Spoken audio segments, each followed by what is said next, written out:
বৃন্দাবন আছে ভগবান কৃষ্ণচন্দ্র প্রত্যেকদিন যেমন ভাবে মায়ের হাতে সেবা নেন, মায়ের কাছে আকুঠি করে বলে, মা আমার যে বড় ক্ষুধা লেগেছে, তুমি আমায় খেতে দেবে না?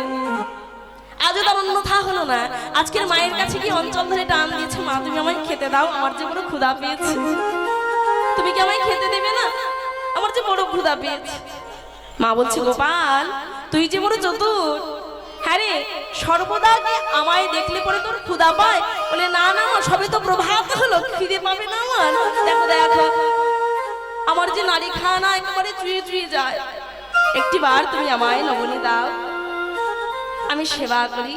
কি করলেন?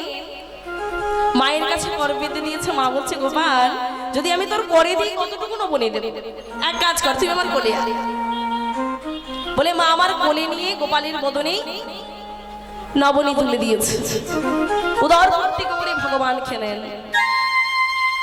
খাওয়া যেই না সমাপন হয়েছে, তিনি আর বিলম্ব না করি মায়ের কোল থেকে নেমে পালিয়ে গেছে, খেলায় মত্ত হয়েছে। যখন তিনি খেলায় মত্ত হয়েছে, ভগবান মা মনে মনে চিন্তা করলেন, তাহলে এইবার আমার গৃহকর্ম করা উচিত। তিনি গৃহকর্ম করতে উদ্যত হয়েছে। আর এদিকে আরো একজন এই বৃন্দাবনে এসে উপস্থিত হয়েছে, যার নাম হলো অক্রুর মুনি। অক্রুর মুনি রথ টানতে টানতে টানতে টানতে একেবারে গগুড়ের শিয়রে এসে ডাক দিয়েছে, কৃষ্ণ। বলে, ও কৃষ্ণ, হ্যাঁ গো, তুমি গেলে কোথায়? যেই না কৃষ্ণ কৃষ্ণ কৃষ্ণ বলে ডাক দিয়েছে, কর্ণপাত হয়েছে ভগবান। তিনি শুনতে পেলেন। যেই না শুনতে পেয়েছেন তার ডাক, মনে মনে চিন্তা করছেন, হঠাৎ করে অক্কুরে কেন এসেছে গোকুলে, কি হয়েছে তার? একবার তো সংবাদটা নেওয়া প্রয়োজন আছে। গুটি গুটি পায়ে ভগবান বাহিরে বেরিয়ে গেল। অক্কুর, ওই অক্কুর। হ্যাঁ প্রভু। হ্যাঁ গো, তুমি আমায় ডাকছিলে কেন, কি হয়েছে কি? বলছে, প্রভু এমন চুপি চুপি কেন বলছো? বলে, চুপি চুপি বলবো না, আমি যে গৃহ থেকে বাহিরে বেরিয়ে এসেছি এই কথাটা যদি মা একবার জানতে পারে, তাহলে তো আমার আর রক্ষা নাই।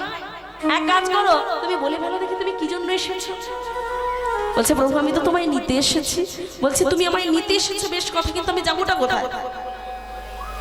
তুমি আমায় নিতে এসেছো সে তো খুবই ভালো কথা, কিন্তু আমি যাবোটা কোথায়? বলে, কেন? তুমি তোমার মামা বাড়িতে যাবে। আচ্ছা বলুন তো, ভগবান শ্রীকৃষ্ণের মামা বাড়ি কোথায়? হ্যাঁ, কৃষ্ণচন্দ্রের মামা বাড়ি কোথায়? হ্যাঁ, কংসের বাড়ি। কংসের বাড়িটা কোথায়? হ্যাঁ, এই তো। তবে মথুরায়। মথুরায় কংসের কারাগারে যে ভগবান জন্মগ্রহণ করেছিলেন সেটা তো আমরা প্রত্যেকে জানি, জানি না? একটু কথা বললে পরে ভালো লাগে। রাধে শ্যাম, নইলে একলা একলা কীর্তন করাতে মজা নেই। জিজ্ঞাসা করলেন, হ্যাঁ গো, এমন অসময়ে মামা তোমাকে পাঠিয়েছে, কি ব্যাপার? কি ব্যাপার, উত্তর দাও। অবনতমস্তকে দাঁড়িয়ে বলছে, এই উত্তর তো আমি দিতে পারবো না, কারণ আমি হলাম তার দাস আর সে হলো আমার প্রভু। সে আমাকে পাঠিয়েছে তোমায় নিয়ে যাওয়ার জন্য, আমি এসেছি তোমার কাছে তোমাকে নিয়ে যেতে। কিন্তু তুমি যদি এমন করে আমায় প্রশ্ন করো, তুমি যদি না যাও, তাহলে যে আমি বড় বিপদে পড়ে যাবো, আমার যে গর্দান চলে যাবে, তখন আমি কি করবো?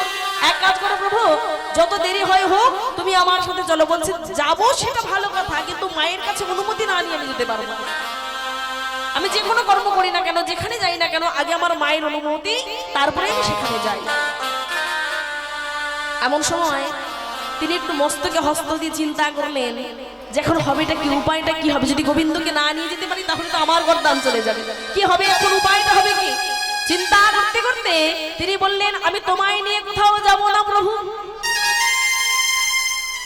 তোমায় না নিয়ে আমি কোথাও যাব না। গোবিন্দ তখন বলছে, অক্রুর, আমি তো মায়ের অনুমতি ছাড়া কোথাও যাই না। তুমি বললে আর আমি চলে গেলাম, এটা তো কখনো হবে না, এটা আমি করতে পারবো না। এক কাজ করো, তুমি ক্ষণকাল অপেক্ষা করো, আমি একবার চেষ্টা করে দেখতে পারি, তবে যাবো কিনা আমি বলতে পারছি,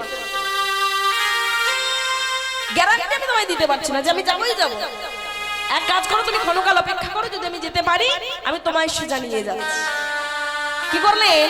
ভগবান তাড়াতাড়ি করে গৃহমন্দিরে প্রবেশ করেছে।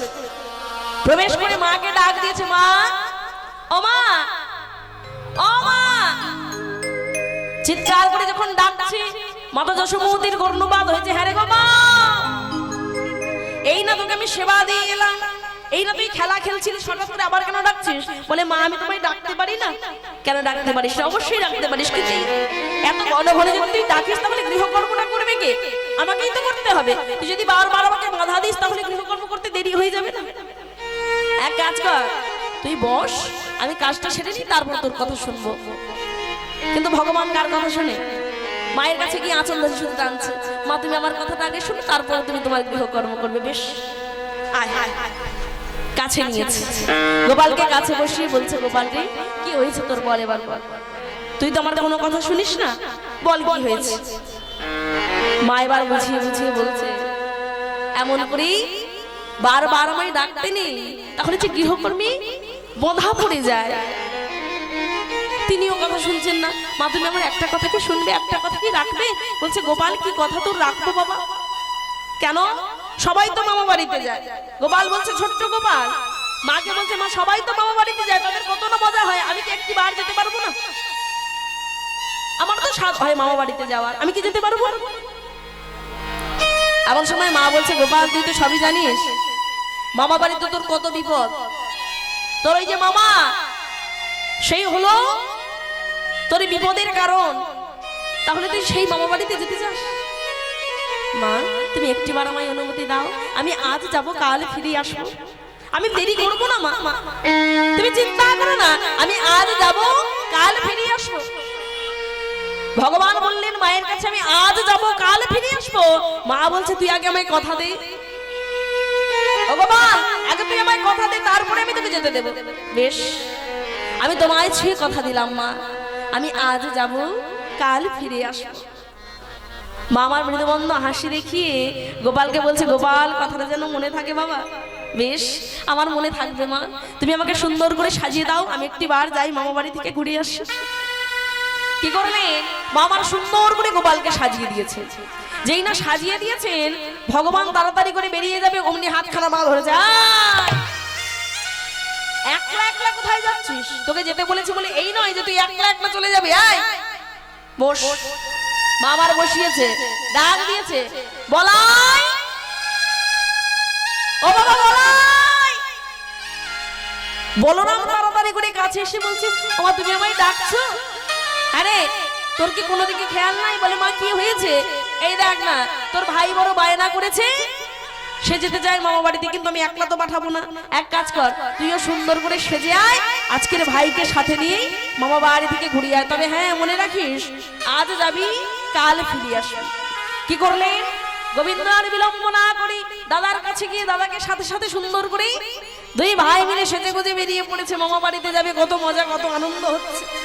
যেই না দুটি ভাই কানাই বলাই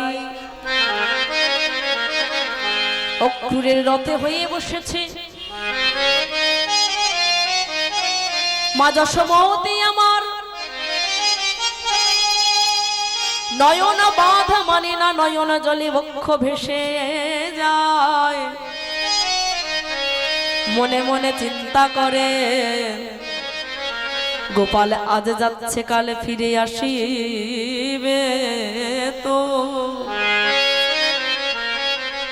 আমার হৃদয়ে বড় চঞ্চল হইয়াছে।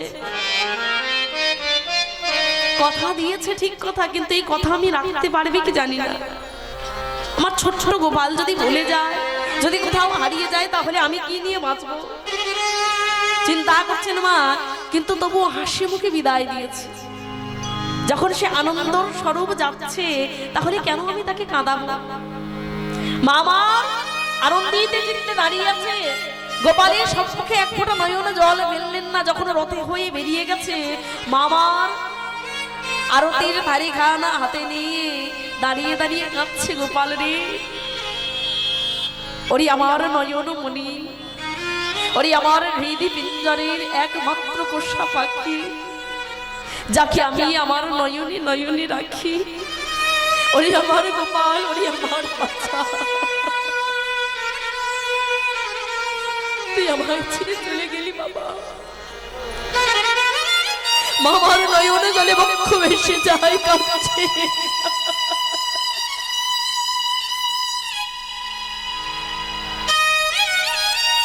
ভগবান পিছু বলি আর তাকালো না, চলে গেলেন। কিন্তু যশোমতী মা তোর একলা কাঁদছে না গো, ব্রজবাসী যারা ছিল সবাই যে কাঁদছে, কানাই কানাই কানাই।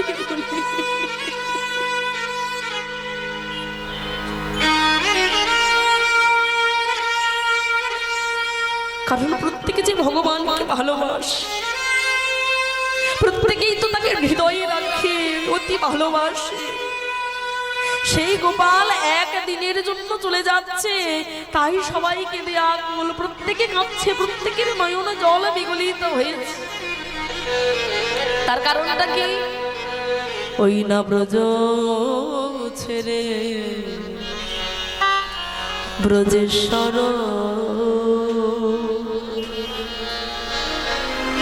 চলে মথুরা। ব্রজ ছেড়ে ব্রজেশ্বর চলে মথুরা। না ব্রজ ছেড়ে ব্রজেশ্বর চলে মথুরা। ওই না ব্রজ ছেড়ে ব্রজেশ্বর চলে মথুরা। না ব্রজের যত পশু পাখি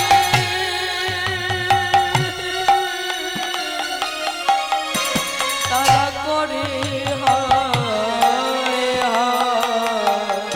ওই না ব্রজের যত পশু পাখি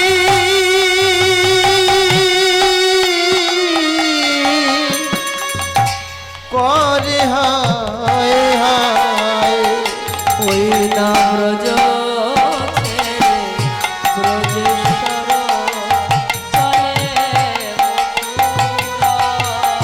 ওই না ব্রজ ছেড়ে ব্রজেশ্বর চলে মথুরা। নন্দ রানী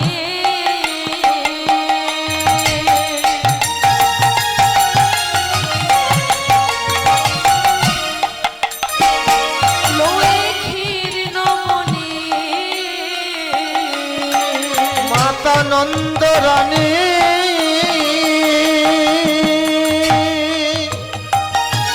ক্ষীর নামনে। ও মাতা নন্দ রানী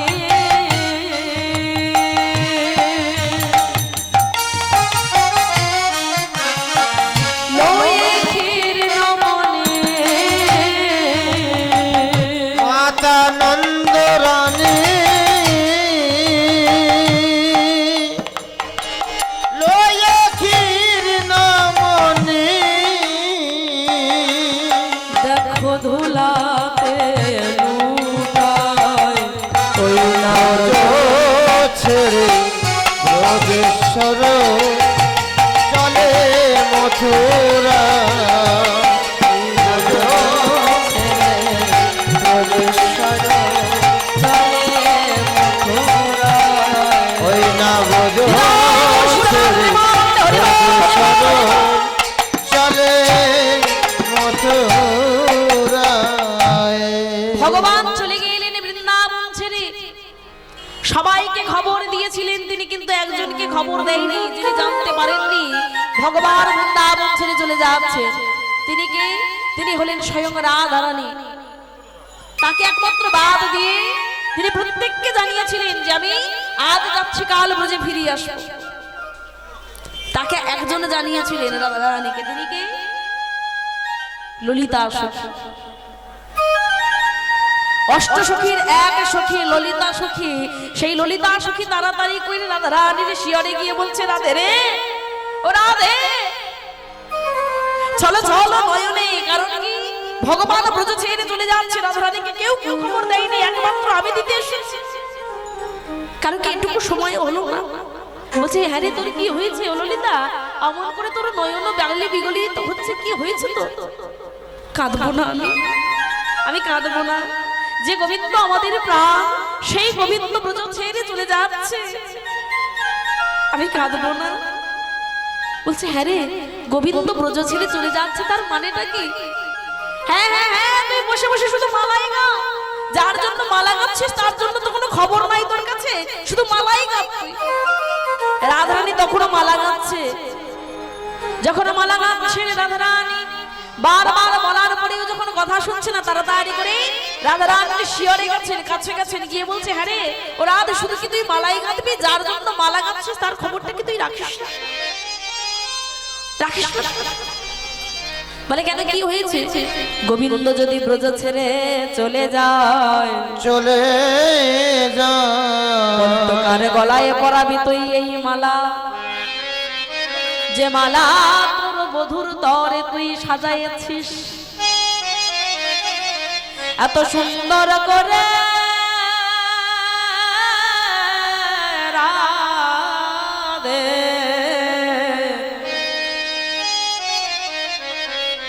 এত সুন্দর করে যে মালা গাঁথিলি, যার গলায় পরাবি সে যদি থাকে তবে না পরাবি। আরে যার গলায় তুই মালা পরাবি বলে মালা গেঁথেছিস, সে যদি থাকে তবে তো পরাবি। খবর টবর রাখিস? ও রাধে, তুই কি আমার সাথে মস্করা করছিস? যে গোবিন্দ আমায় না বলে কোথাও যায় না, সেই গোবিন্দ আমায় না বলে মামা বাড়িতে যাচ্ছে, তুই বললি আর আমি বিশ্বাস করে নিলাম। বিশ্বাস কর, আজ তুই আমাকে বিশ্বাস কর রাধে, আমি তোকে সত্য বলছি, সত্য সত্য সত্য, দিন সত্য করলাম আমি তোর কাছে, আজ আমি সত্যই বলছি, যে গোবিন্দের জন্য তুই এত সুন্দর করে মারা গাচ্ছিস, সে গোবিন্দ যে ব্রজে নাই, সে যে মামার বাড়ি চলে যাচ্ছে। রাধারানী তাড়াতাড়ি করে তার হাতখানা ধরে বলে ললিতা, ললিতা, তুই আমায় বলে দে, আহা কোন পথে আমার গোবিন্দ গেছে, একটিবার তুই আমায় বলে দে গোবিন্দ কোন পথে গেছে। ললিতা বলছে দেখ দেখ দেখ, গোবিন্দ যে রথে হয়ে চলে যায়, লক্ষ্য করে দেখ। রাধারানী বিলম্ব না করে ছুটতে ছুটতে চলেছে, যখন ছুটতে ছুটতে এগিয়ে চলেছে, দূর থেকে লক্ষ্য করলো অক্রূর মুনির রথে হয়ে ভগবান আর দাদা বলরাম চলেছে, চিৎকার করে ডাকলেন তুমি যেও না,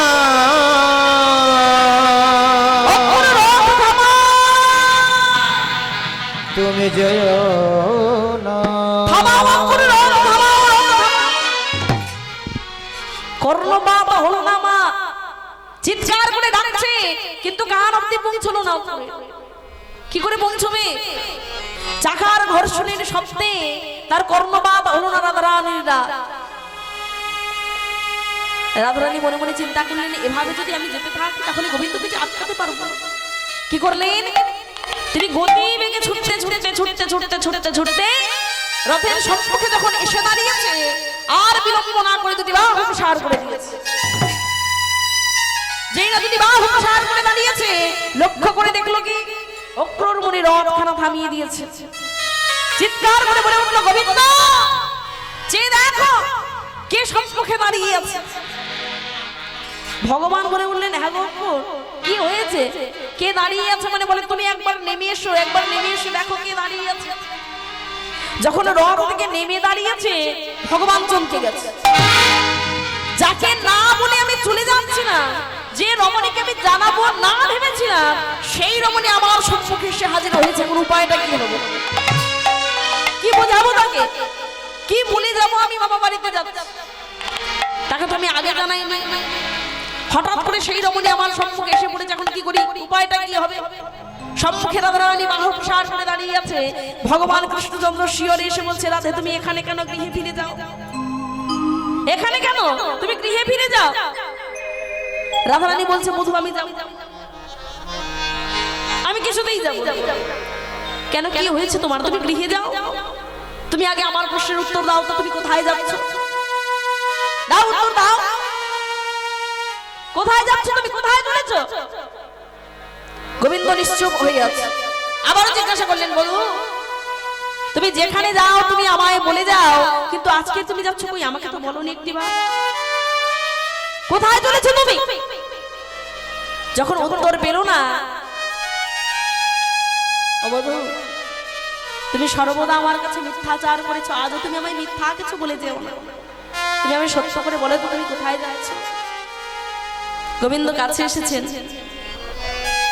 এসে বলছে রাধে তুমি ঘরে ফিরে যাও।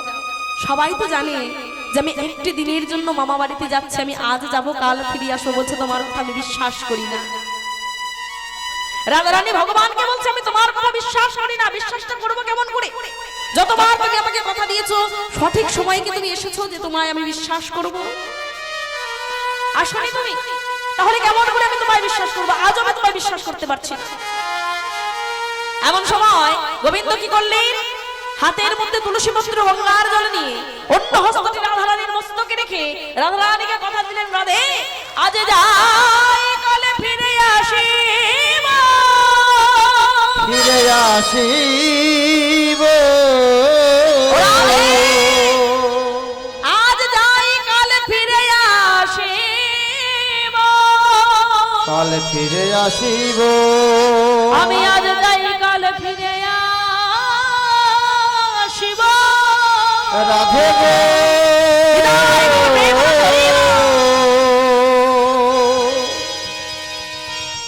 কালে ফিরে আসিব। তুলসীপত্র গঙ্গার জল হাতে নিয়ে ভগবান কথা দিলেন, আজ যাচ্ছি কাল ফিরে আসবো। হাতে তুলসীপত্র গঙ্গার জল লক্ষ্য করেছে রাধারানী। বধূ তুমি কিন্তু তুলসীপত্র গঙ্গার জল হাতে নিয়েছো, লক্ষ্য করেছো? তুমি তুমি কি নিয়েছো হাতে? লক্ষ্য করেছি, আমি তো জেনে শুনেই নিয়েছি। আমার হাতের মধ্যে তুলসীপত্র গঙ্গার জল আছে। হ্যাঁ গো, এই গঙ্গার জল তুলসীপত্র ছুঁয়ে কিন্তু তুমি আমায় কথা দিয়েছো আজ যাচ্ছ কাল ফিরে আসলে, কথাটা মনে রেখো। রাধারানী বললেন মনে রেখো, কথাটা মনে রেখো। ভগবান মৃদুমন্দ হাসছে। কেন আমি যাচ্ছি তুমি কেমন করে জানবে? আজকে আমি তোমাকে কথা দিলাম রাধে, আমি আজ যাচ্ছি কাল ফিরে আসবো। মাঝে মাত্র একটি রাত্রি ভগবান চলে গেলেন রাধারানীর কাছে অনুমতি নিয়ে।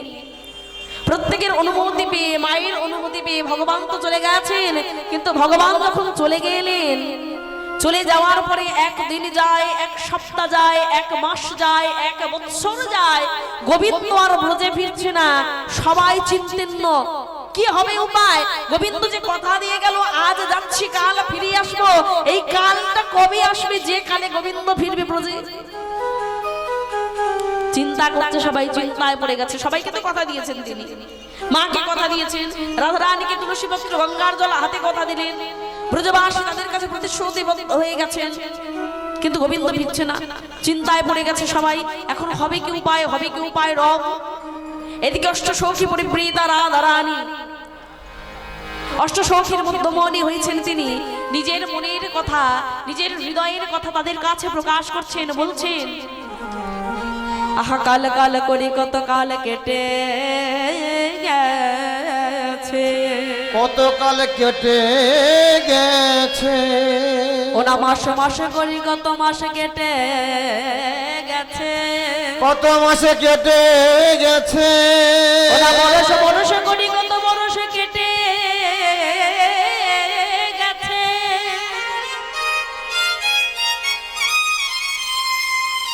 আহা সাজানে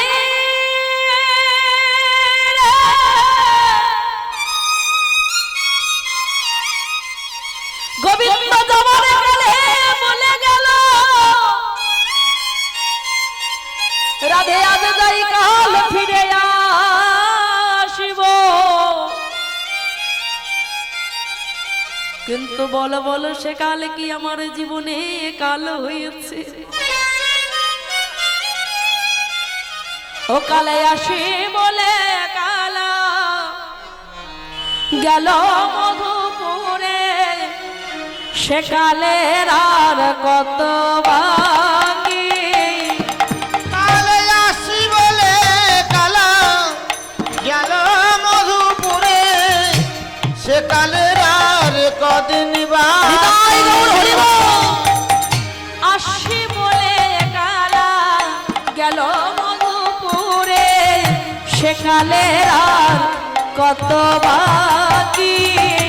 কালে আসি বলে কালা গেল মধুপুরে, সে কালের আর কদিন বাকি। আমার যৌবন সায়রে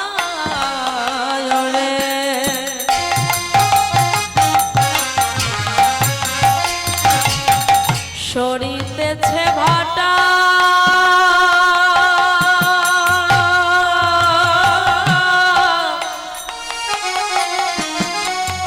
তারে কেমনে রাখি।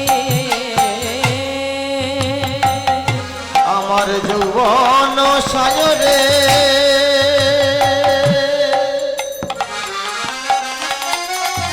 সরিতেছে ভাটা, তাহার কেমনে রাখি। আমার যৌবন সায়রে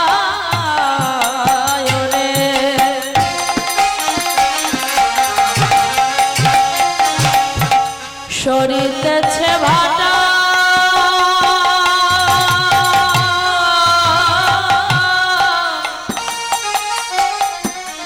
আমি তার কেমনে রাখি। আমার যৌবন সায়রে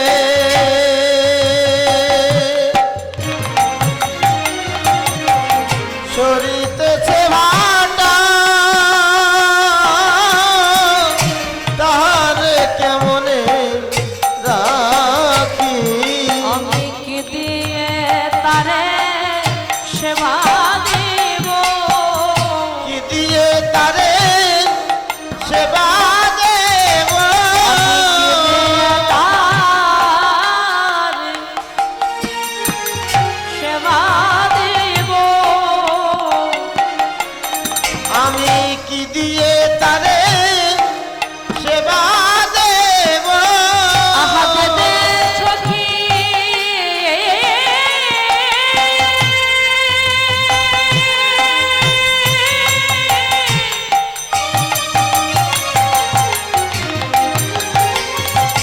আমায় বলে দে রে, আমি কি দিয়ে তারে সেবা দেব। বলে বলে এলো তার বিশাখা। আমি কি দিয়ে তারে সেবা দেব। আহা বলো তার বিশাখা। আমি কি দিয়ে তারে সেবা দেব। এই যৌবন ফুরাই গেলে আমি কি দিয়ে তারে সেবা দেব। যৌবন আমি কি দিয়ে তারে সেবা দেব। আমি কি দিয়ে তারে সেবা দেব। বারে বারে গোবিন্দ আমার বলে গেছেন আমি আজ যাচ্ছি কাল ফিরে আসবো, কিন্তু কথা তো রাখলো না শাম, রাখলো না কথা। কেন কথা রাখলো না? ভগবান তো তিনি স্বয়ং বলে গেছেন আমি আজ যাচ্ছি কাল ফিরে আসবো, কথা রাখলো না কেন? তিনি তো ভগবান, তাই না? ভক্তকে যা কথা দেয় সব কথা রাখেন। আজকের কথা দিলেন, কথাটা কেন রাখলেন না? রাখলো না আর একটা ভক্তির কারণে, এটাও ভক্তির কারণ। কারণটা কার জন্য? কারণটা ছিল এক ভক্ত যার নাম হলো শ্রীরাম। ছোট্ট করে বলি, ভগবান বৃন্দাবনে 100 বৎসর পা রাখেন। 100 বৎসর, একদিনে নয়, কথা দিয়ে গেছিলেন একদিনের, কিন্তু 100 বছর তিনি বৃন্দাবনে পা রাখেননি। রাখেনি একমাত্র কারণটা কি? শ্রীরাম 100 বরস পূর্ণ হলো, বধূ না আইলো। চণ্ডীকোষে শ্রীরামের অভিশাপে হেন দুঃখ হলো। চণ্ডীদাস লিখেছেন, কলম দিয়েছেন কি 100 বছর পূর্ণ হলো, বধূ অর্থাৎ ভগবান না আইলো কোথায়? বৃন্দাবনে। চণ্ডীকোষে শ্রীরামের অভিশাপে হেন দুঃখ হলো। শ্রীরামের যে অভিশাপ, সেই অভিশাপটা শ্রীরাম দিয়েছিল কাকে? কাকে দিয়েছিল? পেয়েছিল শ্রীমতী রাধারানী। সেই অভিশাপ দিয়েছিল শ্রীরাম। কখন দিয়েছিল? ভগবান একবার রাধারানীকে ডাক দিয়েছিলেন ইশারা করে, রাধে তুমি সুন্দর করে কুঞ্জ রচনা করো, আমি তোমার কাছে আসবো। অদ্য নিশিতে তোমার সাথে আমি নিশি যাপন করবো। রাধারানী কি করলেন? নবনব পুষ্প চয়ন করে কাল বিলম্ব না করে এসে সুন্দর করে কুঞ্জ রচনা করছেন। কারণটা কি? গোবিন্দ আসবেন তাই। গোবিন্দের আসার পথ চেয়ে যখন বসে আছেন রাধারানী, সময় অতিবাহিত হয়ে যায়, গোবিন্দ আসে না। যখন দেখছে গোবিন্দ আসছে না, চিন্তা করলেন তাহলে কি বিপদে পড়েছে? ধ্যানস্থ হলেন রাধারানী। ধ্যান যোগে জানতে পারলেন কি গোবিন্দ তার কুঞ্জে না এসে চলে গেছে আরেকজনের কুঞ্জে, যার নাম হলো বিরজা। তার কুঞ্জে আসবেন বলে কথা দিয়েছেন, কিন্তু তার কুঞ্জে এলো না, চলে গেছে কোথায়? বিরজার কুঞ্জে। ধ্যানস্থ হয়েছেন, মনে মনে চিন্তা করলেন একবার ধ্যান যোগে দেখেছি, মিথ্যাও তো হতে পারে, আমি তো ভ্রান্তও দেখতে পারি। আবার ধ্যানস্থ হলেন, আবার যখন ধ্যানস্থ হলেন দেখলেন সেই একই ভাবে তিনি লক্ষ্য করলেন বিরজার কুঞ্জে প্রবেশ করেছে ভগবান। প্রলাপিত হয়ে গেলেন রাধারানী, চিৎকার করতে করতে ছুটে গোবিন্দ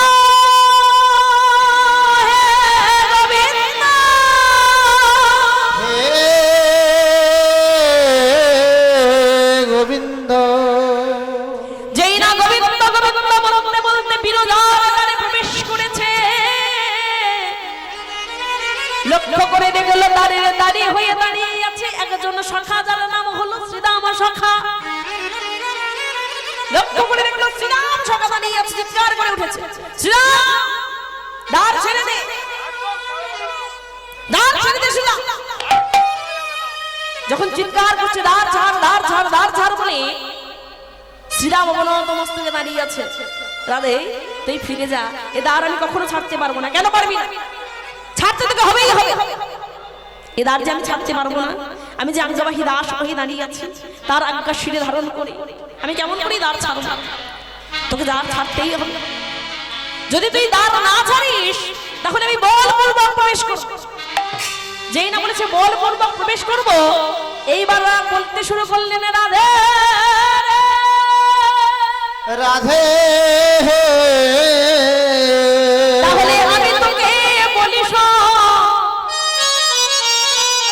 কি বলছে মন দিয়ে শোন। গোবিন্দ বিরজার কুঞ্জে প্রবেশ করেছে, কিন্তু দাঁড়িয়ে হয়ে দাঁড়িয়ে আছে স্বয়ং আমি। একটা কথা বলি শোন, আমি তো আজ্ঞাবাহী দাস, তার অনুমতি পেয়েছি তাই এখানে দাঁড়িয়ে আছি। এ দ্বার আমি কখনো ছাড়তে পারবো না। গোবিন্দকে আমি কথা দিয়েছি, এই দ্বার থেকে যে প্রবেশ করার জন্য আসবে আমি তাকে বাধা দেব, তোকেও না, তোকে আমি প্রবেশ করতে দেব না। রাধারানী সম্মুখে দাঁড়িয়ে বলছে, তুই আমাকে প্রবেশ করতে, তুই আমাকে প্রবেশ করতে দিবি? আমি প্রবেশ করবই করব, করবই করব প্রবেশ। চিৎকার করছে রাধে, চিৎকার করে কোনো লাভ নাই, আমি তোকে প্রবেশ করতে দেব না। যখন বারবার বলছে প্রবেশ করতে দেব না, রাধারানী উদ্যত হয়েছে প্রবেশ করার জন্য, আর এদিকে শ্রীরাম উদ্যত হয়েছে তাকে আঘাত করবার জন্য। যখন আঘাত করবার জন্য দণ্ডখানা উত্তোলন করেছে, হস্ত ছিল দণ্ড, দণ্ডখানা যখন উত্তোলন করেছে, রাধারানী তাড়াতাড়ি করে অভিসম্পাত করে ফেললেন, শ্রীরাম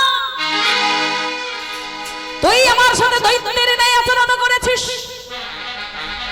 তোকে দৈত্য কুলে জন্ম নিতে হবে, না হবে তোর শঙ্খচূড় দৈত্য। অভিসম্পাত করবে কি বললেন? তুই আজকে আমার সাথে দৈত্যের ন্যায় আচরণ করেছিস, তোকে দৈত্য কুলে জন্ম নিতে হবে, নাম হবে তোর শঙ্খচূড় দৈত্য। অভিসম্পাত করেছেন। যেই অভিসম্পাত করেছেন শ্রীরাম মৃদুমন্দ হাস্য আর বলছে রাধে রাধে।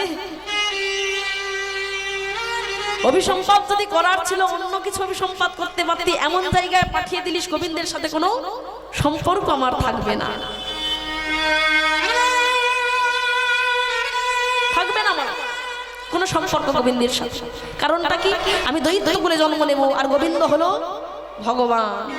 ভগবান আর দৈত্য, আমাদের তো কোনো সম্পর্ক থাকার কথা নয়। আমরা শত্রু হয়ে যাব, মিত্র নই। এখন আছে মিত্র, কিন্তু পরবর্তীতে শত্রু হয়ে যাবে। তবে হ্যাঁ, আমি কিন্তু তোকেও ছাড়বো না।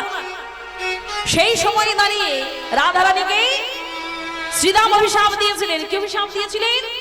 যে গোবিন্দের জন্য তুই এত দূর ছুটে এলি, যে গোবিন্দের জন্য তুই আমাকে এত বড় অভিশাপ দিলি, গোবিন্দকে ছাড়া হয়ে আমায় থাকতে হবে। ঠিক তেমন আমিও তোকে অভিশাপ দিলাম। একদিনে নয়, দুই দিনে নয়, এক সপ্তাহ নয়, দুই সপ্তাহ নয়, বলে এক মাস নয়, দুই মাস নয়, এক বর্ষ নয়, দুই বর্ষ নয়, 100 বর্ষ কাটাতে হবে, কাটাতে হবে। গোবিন্দকে বিনা 100 বর্ষ কাটাতে হবে, কাটাতে হবে। 100 বর্ষ কাটাতে হবে।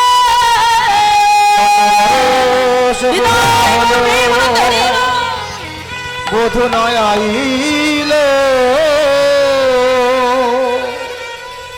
চণ্ডী কহে হে রাধে, শ্রীরামের অভিশাপে তোমার এই দুঃখ ঘটিল। দুজনাকে অভিসম্পাদ দিয়ে ফেলেছে। রাধারানী অভিসম্পাদ দিয়েছে, তোকে দৈত্য কুলে জন্ম নিতে হবে, নাম হবে শঙ্খচূড়। এদিকে রাধারানী অভিসম্পাদ পেলেন কি? গোবিন্দকে ছেড়ে 1 মাস নয়, 2 মাস নয়, 1 বর্ষ নয়, 2 বর্ষ নয়, 100 বর্ষ কাটাতে হবে, 100 বছর। এই যে অভিসম্পাদ পেয়েছিলেন, সেই অভিশাপের কারণে গোবিন্দ 1 দিন নয়, 2 দিন নয়, 100 বর্ষ বৃন্দাবনে পা পর্যন্ত রাখেনি। কি অবস্থা দেখেছেন? এক ভক্তের কারণে ভগবান বৃন্দাবনে আসতে পারলো না, আর এক ভক্তের কারণে গোবিন্দ তার প্রিয় এক শাখার সাথে মিলিত হতে পারলো না। গোবিন্দের হৃদয়খানা ভারী হয়ে গেছে। কারণটা কি? বহুকাল কেটে যায়, গোবিন্দ মামা বাড়িতে গেছেন, মামা বাড়িতে গিয়ে মামাকে ধ্বংস করেছেন। মামাকে ধ্বংস করে উগ্রসেন অর্থাৎ দাদুকে সিংহাসনে বসিয়েছেন। সিংহাসনে বসিয়ে দাদুকে পিতা মাতাকে কারাগার থেকে মোচন করেছেন। পিতা মাতাকে কারাগার থেকে মোচন করে তিনি চলে গেছেন কোথায়? দ্বারকায়। দ্বারকায় গিয়ে নিজের একটা সুন্দর রাজত্ব তৈরি করলেন। তিনি হলেন রাজা কৃষ্ণচন্দ্র, সিংহাসনে বিরাজমান। যিনি রাজা, তার কি কখনো দুঃখ থাকে বাবা? হ্যাঁ, তার কিসের অভাব? কিন্তু আজকের রাজা কৃষ্ণচন্দ্র চিন্তা করছেন, হৃদয়খানা ভারী হয়েছে, চিন্তা করছেন সেই প্রিয়জনদের সাথে কবে হবে দেখা, কবে দেখা হবে তাদের সাথে। চিন্তা করছেন এমন সময় দেখছে কি একজন আসছে বিনা যন্ত্রে তাহানা দিতে দিতে, গুণকীর্তন বদনে বলতে বলতে আসছে, নৃত্য করতে করতে আর বিনা যন্ত্রে তাহানা দিতে দিতে আসছে। কৃষ্ণ কৃষ্ণ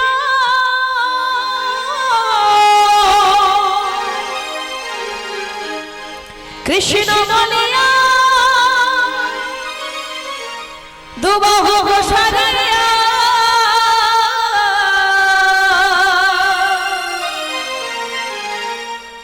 আইনা নেচে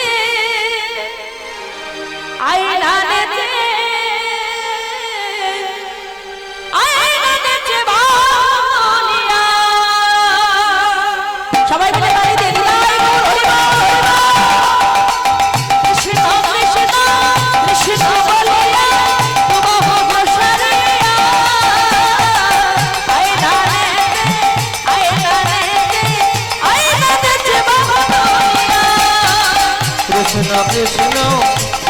বলিয়া বাহু প্রসারিয়া আয়না নেচে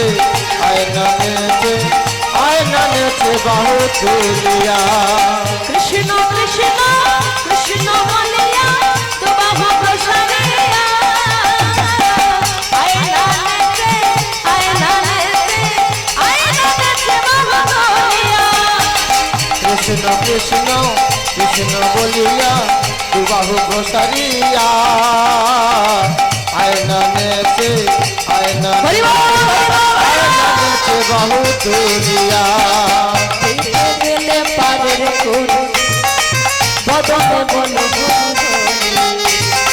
যেতে গেলে পারের করি বদনে বল হরি হরি ও গেলে পারের কোন বদনে বলো হরি হরি যেতে গেলে পারের করি বদনে বল হরি হরি সবাই মিলে কৃষ্ণ কৃষ্ণ কৃষ্ণ বলিয়া বাহু প্রসারিয়া আয়না নেচে আয়না নেচে আয়না নেচে বাহু তুলিয়া কৃষ্ণ কৃষ্ণ কৃষ্ণ বলিয়া তু বাহু প্রসারিয়া আয়না নেচে আয়না নেচে আয়না নেচে বাহু তুলিয়া কৃষ্ণ কৃষ্ণ কৃষ্ণ বলিয়া বাহু প্রসারিয়া আয়না নেচে আয়না নেচে আয়না নেচে বাহু তুলিয়া কৃষ্ণ কৃষ্ণ কৃষ্ণ বলিয়া তু বাহু প্রসারিয়া আয়না নেচে আয়না নেচে আয়না নেচে বাহু তুলিয়া কৃষ্ণ কৃষ্ণ কৃষ্ণ বলিয়া বাহু প্রসারিয়া আয়না নেচে আয়না নেচে আয়না নেচে বাহু তুলিয়া কৃষ্ণ কৃষ্ণ কৃষ্ণ বলিয়া তু বাহু প্রসারিয়া আয়না নেচে বাহু তুলিয়া আয়না নেচে আয়না নেচে বাহু তুলিয়া আয়না নেচে আয়না নেচে বাহু তুলিয়া এমনি ভাবে কৃষ্ণ গুণ কীর্তন গাহিতে গাহিতে আসছে যেই না দ্বারকায় প্রবেশ করেছে ভগবান লক্ষ্য করলেন আহা ও নারদ এই যে এখানে ভগবান ডাক দিয়েছেন সাথে সাথে নারদ মুনির দৃষ্টি পড়েছে ভগবানের দিকে আহা ও প্রভু তুমি আমায় ডাকছো ভগবান ডাক দিয়েছে একটু আমার কাছে এসো যেই না ডাক দিয়েছেন গোবিন্দ আমার কি বলে এসো এসো বলে কৃষ্ণ আসো নানি দিল এসো এসো বলে কৃষ্ণ আসনানি দিল এসো এসো বলে কৃষ্ণ আসো নানি দিল এসো এসো বলে কৃষ্ণ আসনানি দিল তথায় বসিল সেই আসনে নারদ মুনি কথায় বসিল সেই আসনে নারদ মুনি তথায় বসিল সেই আসনে নারদ মুনি কথায় বসিল এই আসনে বসিয়া শ্রীকৃষ্ণ রে আসনে বসিয়া নারদ শ্রীকৃষ্ণ রে এই আসনে বসিয়া শ্রীকৃষ্ণ রে আসনে বসিয়া নারদ শ্রীকৃষ্ণ রে আশা করে বড় আশা করে ঠাকুর আসিল হেতা আশা করে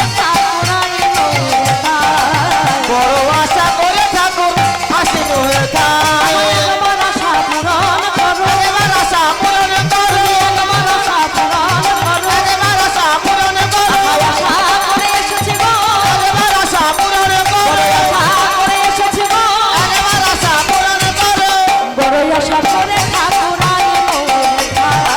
বড় আশা করে ঠাকুর আসিল হেতা বলে উঠল হ্যাঁ গো এদিকে এসো গোবিন্দের কাছে এসেছে এসেই সাথে সাথে নারদ বলে উঠলো হ্যাঁ গো গোবিন্দ আমি তোমার কাছে এসেছি একটি কারণ নিয়ে বলছে হ্যাঁ গো নারদ আমি তো তোমায় ডাকলাম তুমি আবার কারণ দেখাচ্ছ বলে আমি তো তোমার কাছেই আসছিলাম আমি তোমার কাছেই তো আসছিলাম কি হেতু এসেছো কারণটা কি কেন তুমি আমার কাছে এসেছো গোবিন্দ জিজ্ঞাসা করছে কি কারণে তুমি আমার কাছে এসেছো একবার বলো দেখি।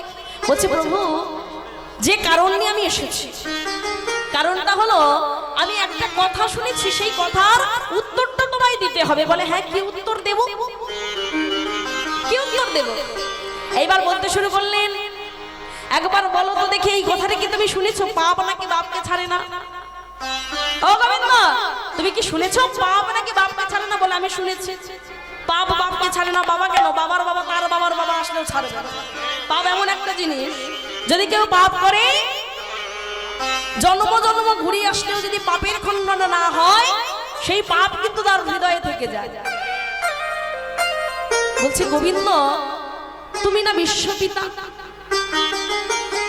তুমি হলে এই বিশ্বের পিতা, জগতের পিতা, হ্যাঁ তুমি না পাপ করেছো? বলছে নারদ, তোমার কি মতিভ্রম হয়েছে? কেন মতিভ্রম হবে কেন? নারদ মুনি ভগবানকে জিজ্ঞাসা করছেন, প্রভু তুমি তো বিশ্বপিতা, হ্যাঁ গো তুমি যে পাপ করেছো সেই পাপের খণ্ডন কি তুমি করবে না? তুমি জগতের পিতা, তুমি বিশ্বের পিতা হয়েছো, তুমিও তো পাপ করেছো, পাপের খণ্ডন করবে না? গোবিন্দ বলছে, হ্যাঁ গো নারদ, তোমার কি মতিভ্রম হয়েছে? তুমি হঠাৎ করে আমায় বলছো আমি নাকি পাপ করেছি।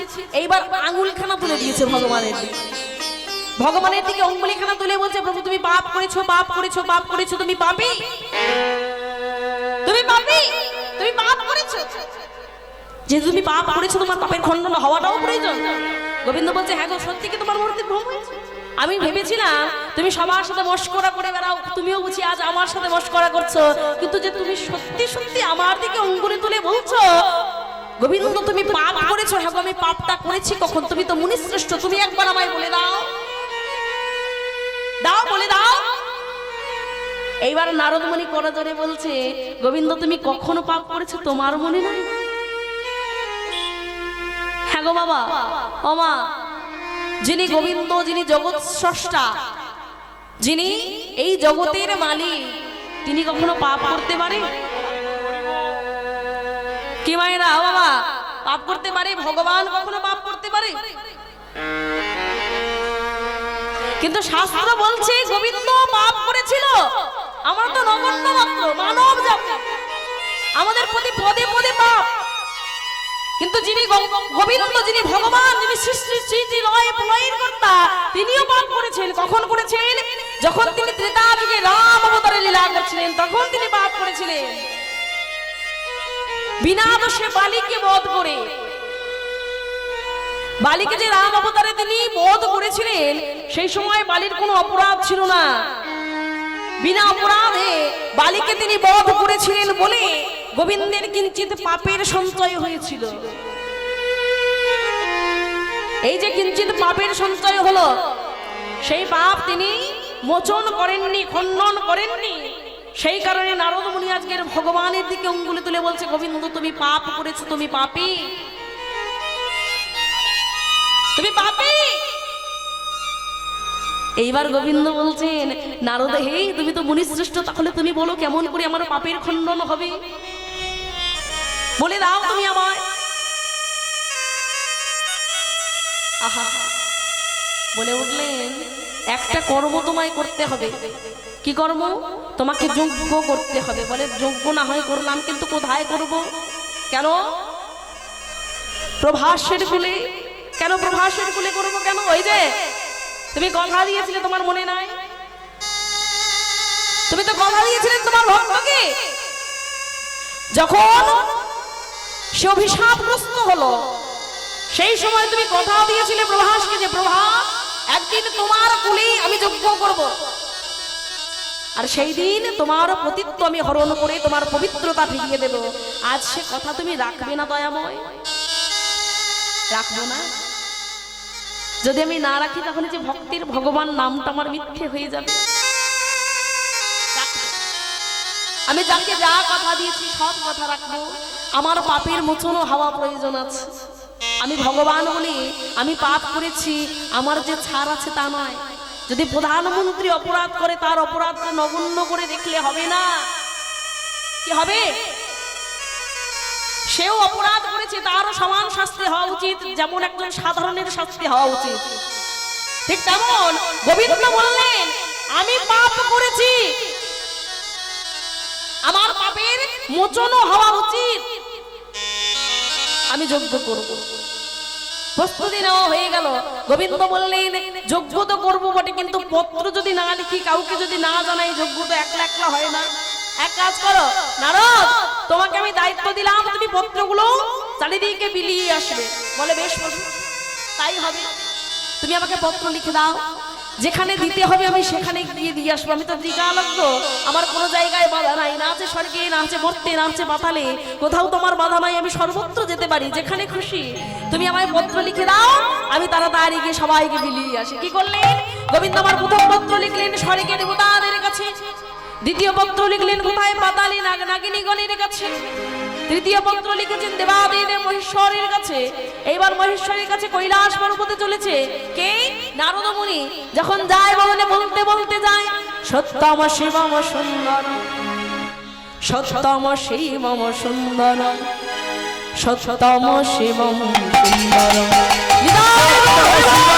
সুন্দরম সত্যম শিবম সুন্দরম, সত্যম শিবম সুন্দরম, সত্যম শিবম সুন্দরম, সত্যম শিবম সুন্দরম, সত্যম শিবম সুন্দরম, সত্যম শিবম সুন্দরম, সত্যম শিবম সুন্দরম, সত্যম শিবম সুন্দরম। বলে হর হর হর হর বল বল, Har Har Har Har bomb bomb bomb, Har Har Har Har bomb bomb bomb. আচ্ছা বলুন তো, আমার মায়েরা বিশেষ করে বলতে পারবে এই কথাটা? বাবার মাথায় জলটা কারা ঢালে বেশি? মায়েরা তো বেশি ঢালে, তাই না? আমার মায়েরা একটু বেশি করে বলতে পারবে? একটা প্রশ্নের উত্তর একটু দাও। বলুন তো, বাবার মাথায় কি থাকে? হ্যাঁ, জটা থাকে। আর কি থাকে? হ্যাঁ, অর্ধেক চাঁদ, গোটা নয়, সম্পূর্ণ নয়। আর কি থাকে? হ্যাঁ, বাবা বাবা বাবা, এই তো খুব সুন্দর। আমার বাবা বলে দিলেন, মায়েদেরকে প্রশ্ন করেছি। রাধেশ্যাম, যাই হোক, তাহলে বাবার মাথায় কি থাকে? একটা বিরাট বড় জটা, জটার মধ্যে অর্ধচন্দ্র। আর কি? গঙ্গাকে তিনি জটায় ধরেছিল না, সেই গঙ্গায় প্রবাহিত হচ্ছে তার জটার মধ্যে হতে। মাথার উপরে গঙ্গা বিরাজে, কানেতে ধরে মাথার উপরে গঙ্গা বিরাজে, কানেতে ধরে রাখো। হে ভোলানাথ,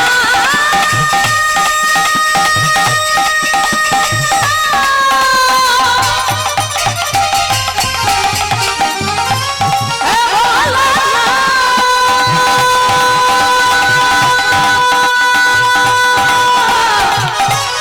হে ভোলানাথ,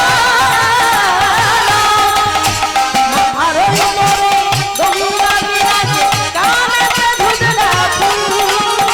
মাথার উপরে গঙ্গা বিরাজে, কানেতে ধরে রাখো। সেই ভাবে মন হইয়া গঙ্গা আর ভাবে মগ্ন হইয়া গঙ্গা বহে তুলু তুলু তুলু। সেই ভাবে মন হইয়া গঙ্গা বহে তুলু তুলু তুলু।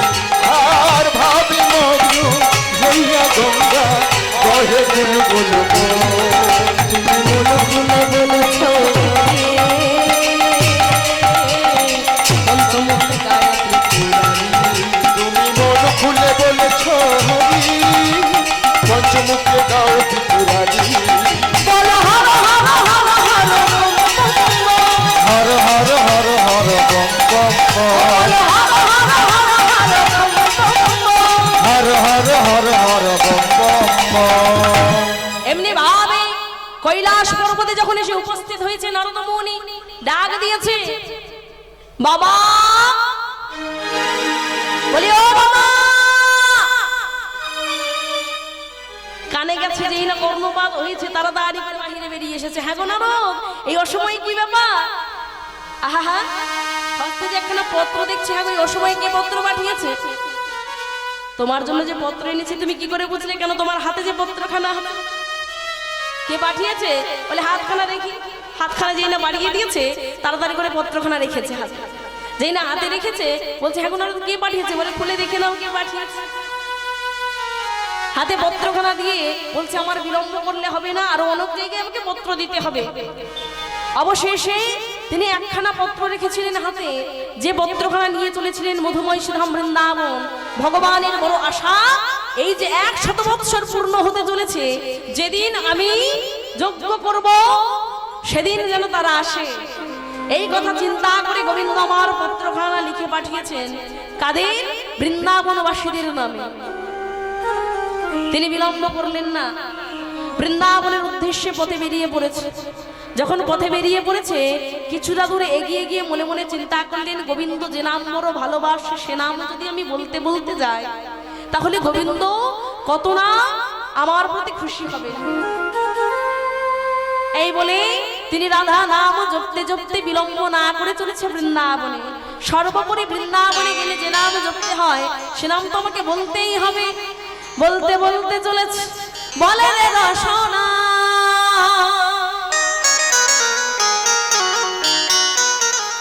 ওই রাধা রানীর নাম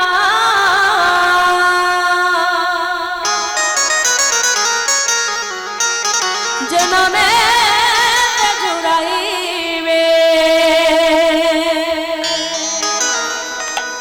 শ্রীতাপ।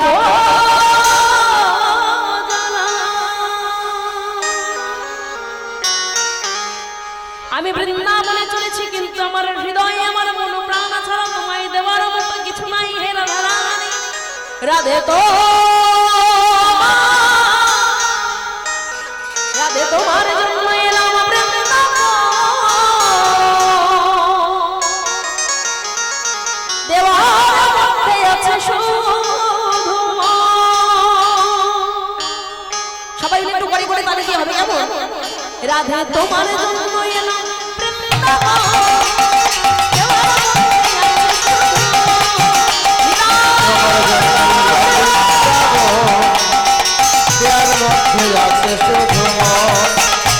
তোমার জন্য এলাম বৃন্দাবন, তার মধ্যে আছে শুধু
রাধে শ্রী রাধে বলো শ্রী রাধে, জয় জয় শ্রী রাধে, শ্রী রাধে,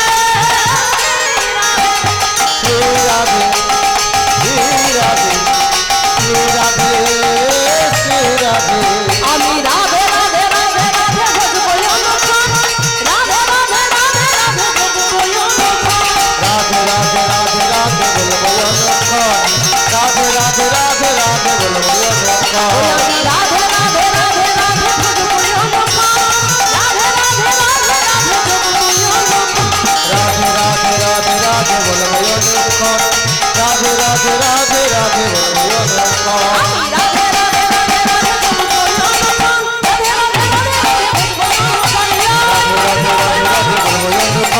রাধে রাধে রাধে রাধে ভজবো অনুক্ষণ। রাধে রাধে রাধে রাধে বলবো অনুক্ষণ রাধে রাধে রাধে রাধে বলবো অনুক্ষণ রাধে রাধে রাধে রাধে বলবো অনুক্ষণ রাধে রাধে রাধে রাধে বলবো এমনি ভাবে রাধা নাম জপিতে জপিতে কাল বিলম্ব না করি নারদ মুনি এসে পৌঁছে গেছে কোথায়? বৃন্দাবন ধাম। এইবার বৃন্দাবনে পৌঁছে মনে মনে চিন্তা করছে এখন হবেটা কি, উপায়টা কি, কোথায় আগে যাব? আগে পিতা মাতার কাছে যাব না, আগে রাধা রানীর কাছে যাব নাকি আগে সখাদের কাছে যাব?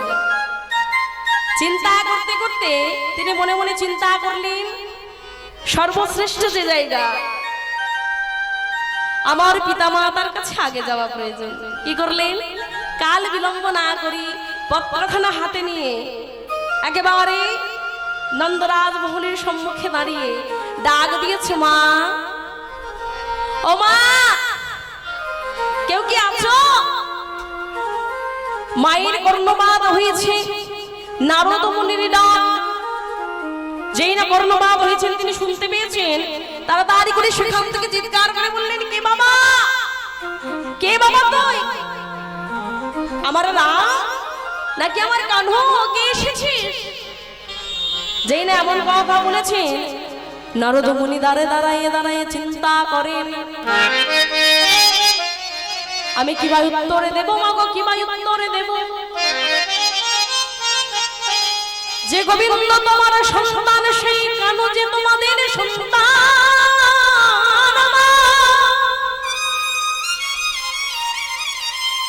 তাদেরকে তুমি ভালোবাসো না দেখেছ? আমার নাম নাকি আমার কানু এসেছে, কিন্তু মাগো আমি যে রাম নই আর কানু নই। ও মা, আমি যে তোমার রাম নই, মায়া কানু নই। মা ওদিক থেকে চিৎকার করে বলছে, হ্যাঁ রে বাবা, তাহলে তুই কে? নারদ মুনি উত্তরে বললেন, সেই দ্বারকা হইতে আইলো নাম নারদ মুনি।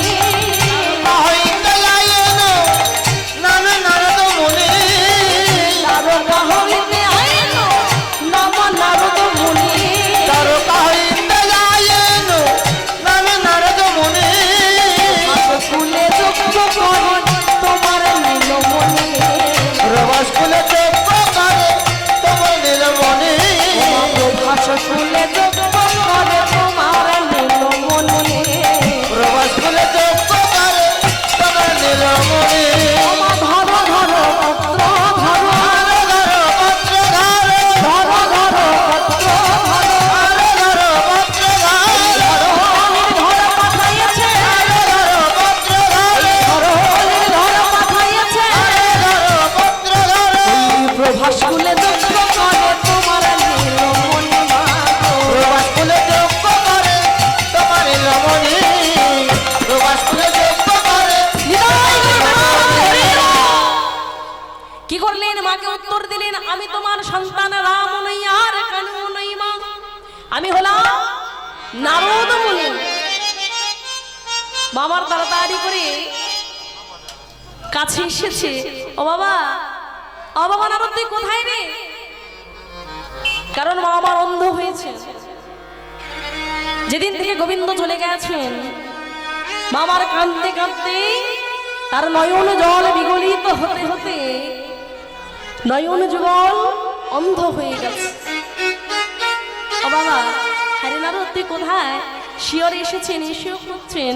যখন খুঁজছেন মায়ের হাতখানা ধরেছে, মা এখানে আনে। ও মা, এই নাও তোমার কানহাই তোমার জন্য পত্র পাঠিয়েছে। মায়ের হস্তখানায় যখন পত্রখানা রেখেছে, মা আমার বলছে, হ্যাঁ রে, আমার কানাই সত্যি পাঠিয়েছে, আমার জন্য পত্র পাঠিয়েছে, মা পাঠিয়েছে। এই যে দেখো না, তুমি হাতখানা বুলাই বুলাই দেখো, এই যে তোমার কানাই তোমার জন্য পত্র পাঠিয়েছে। মামা আর স্থির থাকতে পারবো না, আমার সন্তান, আমার কানাই এত কাল পরে আমার জন্য পত্র পাঠিয়েছে, আমাকে ডেকেছে। আমি যাব বাবা, আমি যাব, কারণ এত কাল পরে আমি আমার সন্তানকে দেখতে পাবো। না না না, আমি তো দেখতে পাবো না, আমি তাকে স্পর্শ করতে পারবো। মা, ও মা, তুমি কি সত্যি চোখে দেখতে পাও না? ওরে, আমি কি তোর সাথে অভিনয় করছি? আমি তো তোর সাথে অভিনয় করিনি, আমি যে সত্যি দেখতে পাই না, আমি যে অন্ধ হয়েছি। নারদ বললেন, মা তুমি একখানা কাজ করতে পারো, তুমি নয়নে পূর্বের ন্যায় আবার দেখতে পাবে। বলে কি করতে হবে বাচ্চা? ওই যে তোমার আঙিনার মধ্যে তোমার ছোট্ট গোপাল কত না খেলা খেলেছে, সেই গোপাল যে মৃত্তিকার উপরে খেলা খেলেছে, যে আঙিনার মাঝে খেলা খেলেছে, সেই আঙিনার মৃত্তিকা নিয়ে তোমার দুটি চোখে লেখন করে দাও, দেখবে তুমি দেখতে পাচ্ছ। মামার চিৎকার করে বলে উঠলো, বাছা নারদ, যদি অন্য কিছু থাকে সেটা বল বাছা, আমি আমার সন্তানের চরণ ধুলি আমার অঙ্গে মাখতে পারবো না। কারণটা কি জানিস? যদি আমার বাছার চরণ ধুলি আমার নিজ অঙ্গে আমি মাখি, আমার সন্তানের যদি কোনো বিপদ হয়, তাকে আমি সহ্য করতে পারবো না। বলছে, ওমা তুমি বেশ বলেছ, আমার অপরাধ হয়ে গেছে মা, আমার ভুল হয়ে গেছে, আমি ভুল করে বলে ফেলেছি। বলছে, বাছা আর কি কোনো পথ নাই? এই যে তোমার হাতে তোমার জন্য যে পত্রখানা তোমার সন্তান পাঠিয়েছে, এর মধ্যেই তো তার হস্তাক্ষর আছে, তার ছোঁয়া আছে। সেই পত্রখানা তোমার চোখে লেহন করে দাও, তুমি দেখবে পূর্বের ন্যায় দেখতে পাচ্ছ। তাই করলেন মা। যেমনি তিনি লেহন করে দিলেন দুটি চোখে সেই পত্রখানা, মামার পূর্বের ন্যায় আবার দেখতে পাচ্ছে। মামার চিৎকার করে বলে উঠলেন, বাছা নারদ রে, আমি যাব যাব যাব, আমার কানহাই আমার জন্য পত্র পাঠায়েছে।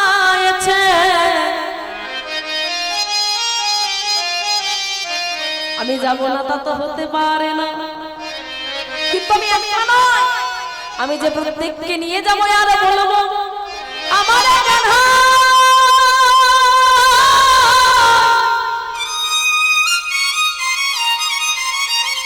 ওরে ওরে আমার কানহাই, আমার কানহাই,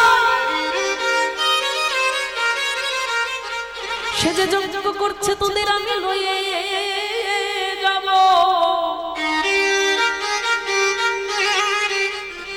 বলে, এক দিনে নয়, দুই দিনে নয়, 100 বর্ষ পরে তার সাথে দেখা হবে, তোরা কি যাবি না আমার সাথে? আমি প্রত্যেককে বলবো, তোরা আমার সাথে চল, আমার সাথে চল, সবাইকে আমি সাথে নিয়ে যাব। ও বাছা নারদ, আমি যদি সবাইকে নিয়ে যাই আমার গোপালে রাগ করবে না তো? সে যে অতি বড় হয়েছে, আমার কাছে যে শিশুটি ছিল। ও মা, রাগ করবে কেন? সে রাগ করবে না, সে বরং আরো বেশি খুশি হবে। এক কাজ করো, তুমি সবাইকে নিয়ে যেও, আমি নিমন্ত্রণ করে গেলাম।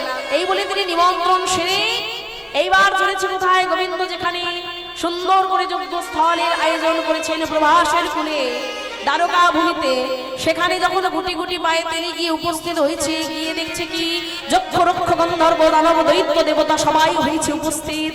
যজ্ঞস্থল সুন্দর ভাবে সাজানো হয়েছে মণিমাণিক্য দিয়ে। লক্ষ্য করলেন, এত সুন্দর ভূমি, এত সুন্দর যজ্ঞস্থল কখনো কেউ সাজায়নি, সাজাতে পারেনি। যে আসছে তার যেন নজর কেড়ে নেয়, এত সুন্দর ভূমি তৈরি করেছেন। এদিকে একে একে সবাই আসে যাদেরকে নিমন্ত্রণ করা হয়েছে।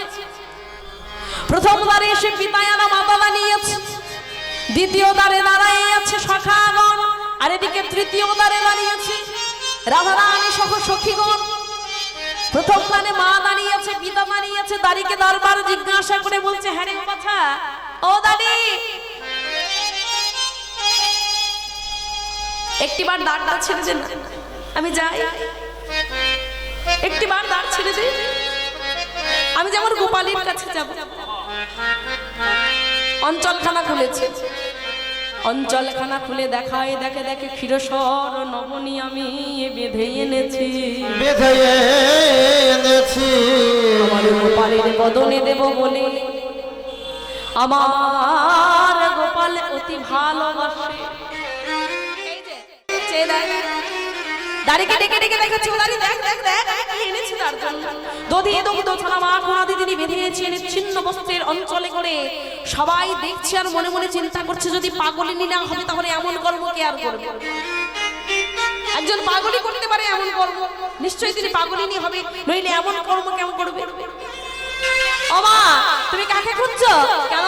আমি আমার গোপালকে খুঁজছি, যে গোপাল আমাকে বড় ভালোবাসে, আমাকে মা বলে ডাকে, ক্ষীরসর নবনী খেতে বড় ভালোবাসে। সেই গোপালের জন্য আমি এনেছি, গোপালের জন্য আমি এসেছি। গোপাল?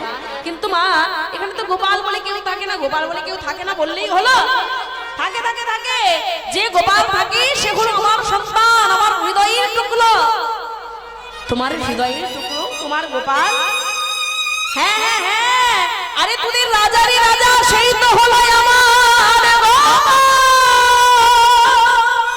আমার গোপাল।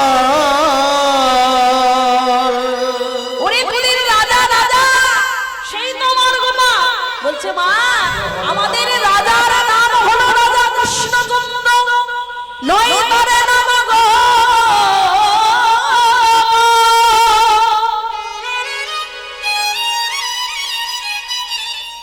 তার নাম গোপাল নয়, তার নাম হলো রাজা কৃষ্ণচন্দ্র। যখন বারবার মা বলছে অঞ্চল করে বেঁধে এনেছি, একটি বার যেতে দিয়ে, সে হলো আমার গোপাল, আমার হৃদয়ের টুকরো। অবাস থেকে আর এক দাঁড়ি বলছে, এই ভাই, যতই তাকে বলুক না কেন, ওই পাগলিনীকে প্রবেশ করতে দিবি না, একবারের জন্য প্রবেশ করতে দিবি না। একেবারে স্তব্ধ হয়ে দাঁড়িয়ে আছে, দাঁড়িয়ে প্রবেশ করতে দেবে না। এমন সময় মা গিয়ে আবারও বারবার যখন বলছে, মাকে ধাক্কা দিয়ে দ্বার থেকে বের করে দিয়েছে। যেই না ধাক্কা দিয়ে বের করে দিয়েছে, মা আমার মৃত্তিকার উপরে পড়ে গেছেন। পড়ে গিয়ে চিৎকার করে, ভাই ভাই ভাই। সবাই শুনতে পেয়েছে দ্বিতীয় দ্বার থেকে, ও ভাই দেখ দেখ দেখ মায়ের কি অবস্থা, মৃত্তিকার উপরে শয়ন করে আছে। দ্বিতীয় দ্বারে যে সখাগণ দাঁড়িয়েছিল তারা দেখতে পেয়েছে, ও ভাই দেখ দেখ কি অবস্থা, মাঝে মৃত্তিকার উপরে শয়ন করে আছে। তুই রাজা হয়েছিস বলে আমাদেরকে তুই ধিক্কার তোর রাজত্ব। তুই ছেলে ব্রজের কানু হয়েছিস রাজা, আজকের রাজা হয়েছিস বলে তুই আমাদেরকে ভুলে গেছিস। যে সখাদের সাথে তুই গোচারণে যেতিস, যে সখাদের সাথে তুই একটি ফল পেলে সেই ফল ভাগ করে খেতিস, যে মা তোর মুখে লবণে তুলে দিয়েছে, যে মায়ের দুগ্ধ সেবা করে তুই এত বড় হলি,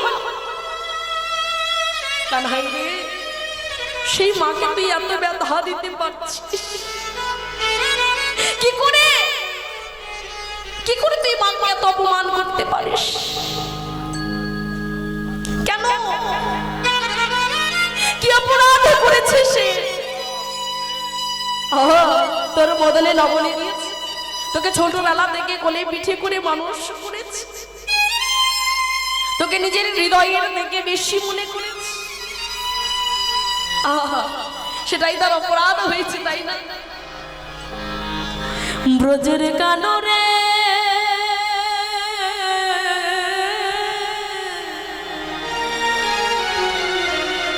কোন দুঃখে তুই রাজা হলি, দ্বারকাপুরী। ব্রজের কানরে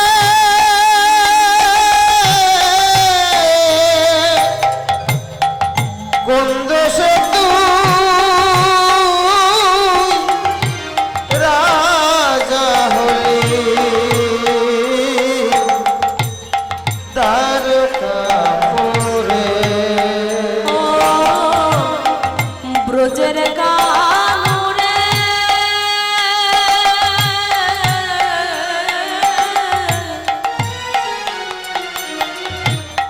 কোন দুঃখে তুই রাজা হলি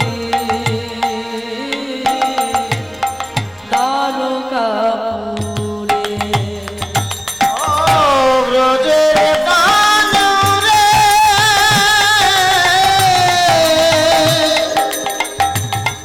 কোন দেশে তুই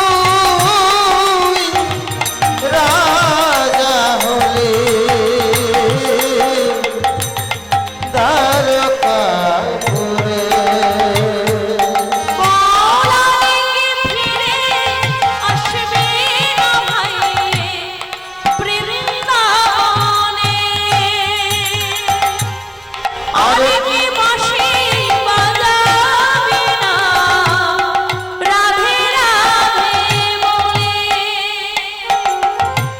আর কি ফিরে আসবে না তুই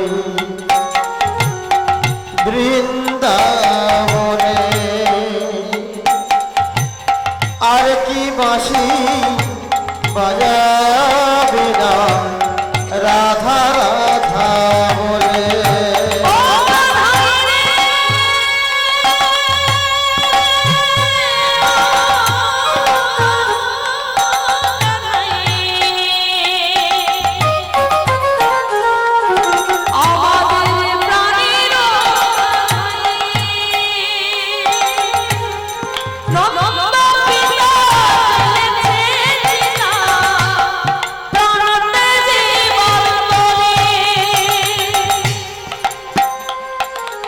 ওই নন্দ পিতা জ্বালিয়ে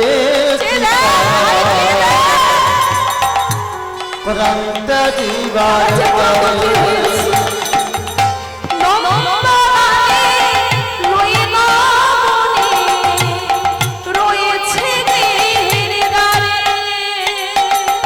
নন্দ রানী লয়ে না মনি দাঁড়িয়ে গৃহের দ্বারে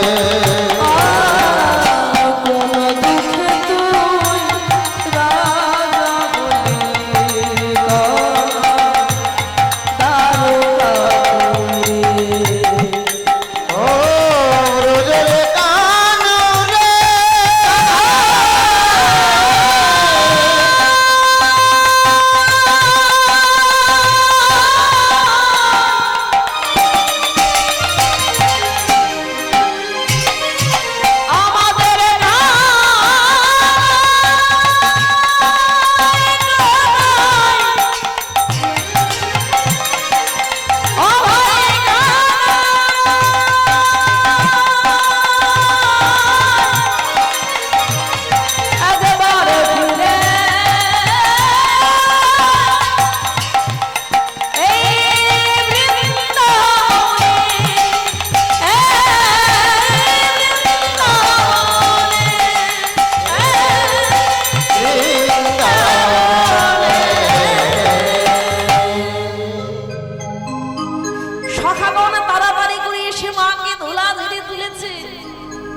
কিন্তু মায়া আমার নয়ন জলে বুক ভেসে যায় বুক ভেসে যায় গোপাল তোকে আমি এত ভালোবাসি গোপাল রে আমি মনে করি তুই আমার হৃদয়কে কিন্তু হ্যাঁ রে, পত্র পাঠালি নিমন্ত্রণ করলি পত্র পেয়ে তবে আমি তোর কাছে এসেছি, আমি তো বিনা নিমন্ত্রণে আসিনি।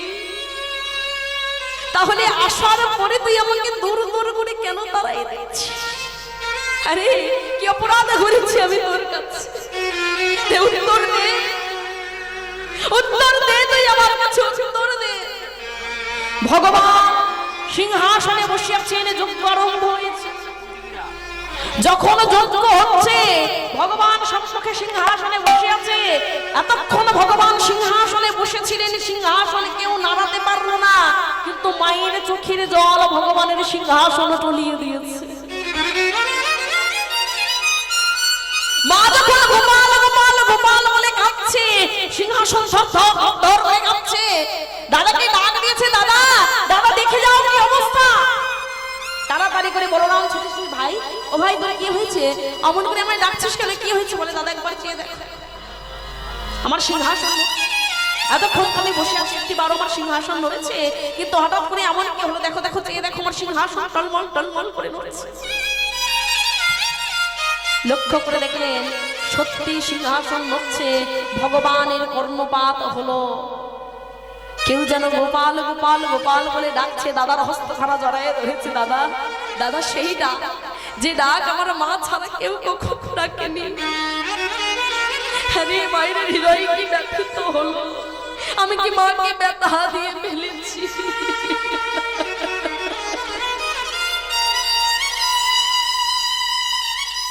চল না দাদা, চল না মাকে গিয়ে নিয়ে আসি। স্বয়ং ভগবান দাদার হাত ধরে টানতে টানতে দ্বার দেশে গিয়ে দেখছে মা আমার মৃত্তিকার উপরে বসে আছে। মাকে দোলা ধরে সুন্দর করে বসিয়ে যখন মায়ের সম্মুখে গিয়ে দাঁড়িয়েছে, মা আমার হস্তখানা জড়াইয়ে ধরেছে গোপালের।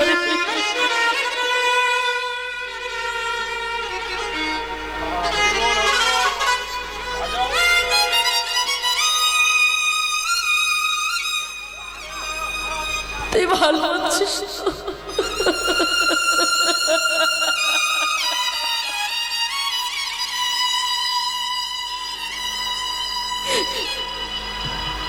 ও গোপাল,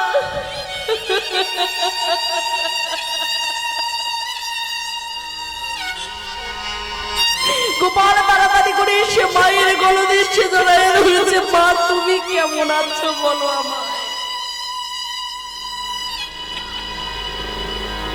একদিন নয় মা, 100 বছর যে সন্তানকে মা ছেড়েছিল, একটু চিন্তা করে দেখবেন তো, সন্তানকে ছেড়ে মা যদি দুদিন একটু দূরে থাকে, সে মায়ের হৃদয়টা কেমন ব্যথিত হয়। একদিন নয় মা, 100 বছর হয়ে গেছে। 100 বছর পরে সন্তানকে কাছে পেয়েছে, মা জড়ায়ে ধরেছে। তুই কেমন আছিস বল। বলছে মা দেখো দেখো আমার দিকে চেয়ে দেখো, আমি রাজা হয়েছি, আমি রাজ সিংহাসনে বসেছি, রাজ মুকুট পরিধান করেছি। কি নেই আমার, আমি রাজা, আমার নাম হলো রাজা কৃষ্ণচন্দ্র। তুমি গোপাল বলে ডাকলে কাকে পাবে। তুমি আমায় ডেকেছো গোপাল গোপাল বলে, কিন্তু আমি সাড়া দিইনি, কারণ এই কৃষ্ণ নামের উপরে এমন কালিমা লেপে গেছে যে গোপাল নামটাই আমি ভুলে গেছি। দুজনাকে যখন জড়ায় ধরে কাঁদছে মা সন্তান, গোপাল মাকে এইবার জিজ্ঞাসা করলেন, মা তুমি কেমন আছো, কই বললে না তো। আমি তো বেশ আছি, তুমি কেমন আছো। মা বলছে গোপাল আমি যে এতক্ষণ ভালো ছিলাম না রে বাবা, তবে এই মুহূর্তে ভীষণ ভালো আছি। যে ভালো থাকাটা আমি তোকে বলে বোঝাতে পারবো না, আমি ভীষণ ভালো আছি। দেখ দেখ দেখ আমি কত সুখী। মামার নয়ন জল মুছে নিয়ে হাসছেন। হাসলে কি হবে বাবা, নয়ন জল কিন্তু তখনও বিগলিত হচ্ছে। বাবা আমাদেরকে কেউ যদি হাসতে বলে, আমরা দাঁতটা বের করে দিলে আমাদের হাসি হয়ে যায়, কিন্তু দেখবেন যদি কাউকে বলা হয় বাবা তুমি কাঁদো, সাথে সাথে সে কাঁদতে পারবে, কাঁদতে পারবে। এখন কলিযুগের মানবের হৃদয়টা এত পাষাণ, এত কঠিন হয়ে গেছে বাবা, শত আঘাতেও কাঁদে না। কাঁদে কখন কাঁদে জানেন, যখন আপন জন আঘাত পায়, যখন আপনজন আঘাত দেয় সেই সময় কিন্তু আমাদের বলতে হয় না আমরা অঝরে কাঁদি, কিন্তু একটা কথা জানবেন, যেখানে কাঁদলে কাজ হবে সেখানে কাঁদুন। সন্তানের হাতে পায়ে ধরে কাঁদলেও বৃদ্ধাশ্রমে যেতে হবে, কিন্তু গোবিন্দের চরণে ধরে যদি একবার কাঁদা যায়, গোবিন্দ তুমি আমাকে তোমার চরণে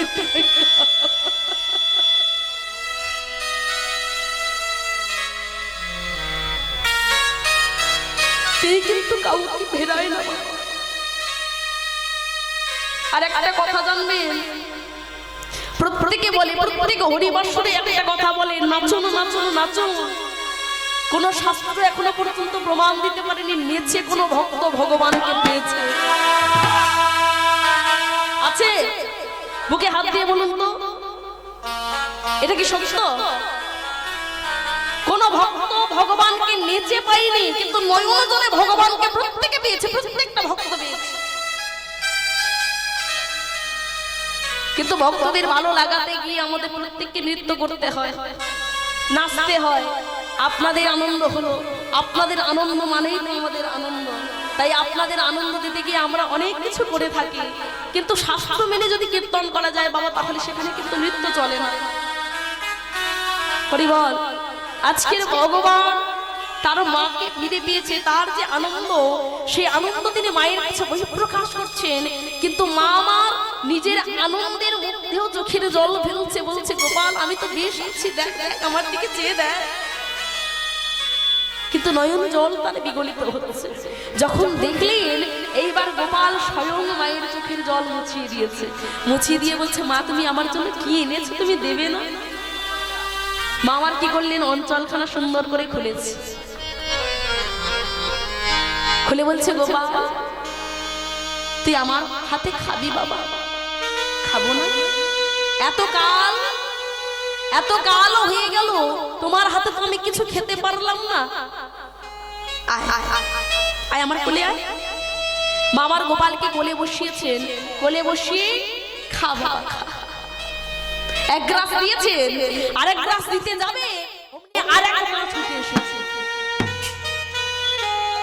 একজন মা গোপালকে খাওয়াচ্ছিলেন, নাম তার কি যশোমতী, যশোদা মা। আর একজন মা ছুটে এসেছে, কৃষ্ণের যে দুটি মা তাদের নাম কি গো? যশোদা আর দেবকী। মাতা দেবকী যাকে কারাগার থেকে মোচন করে তিনি সাথে করে নিয়ে এসেছিলেন দ্বারকা ভূমিতে, সেই মা তাড়াতাড়ি করে ছুটে এসেছে খবর পেয়ে।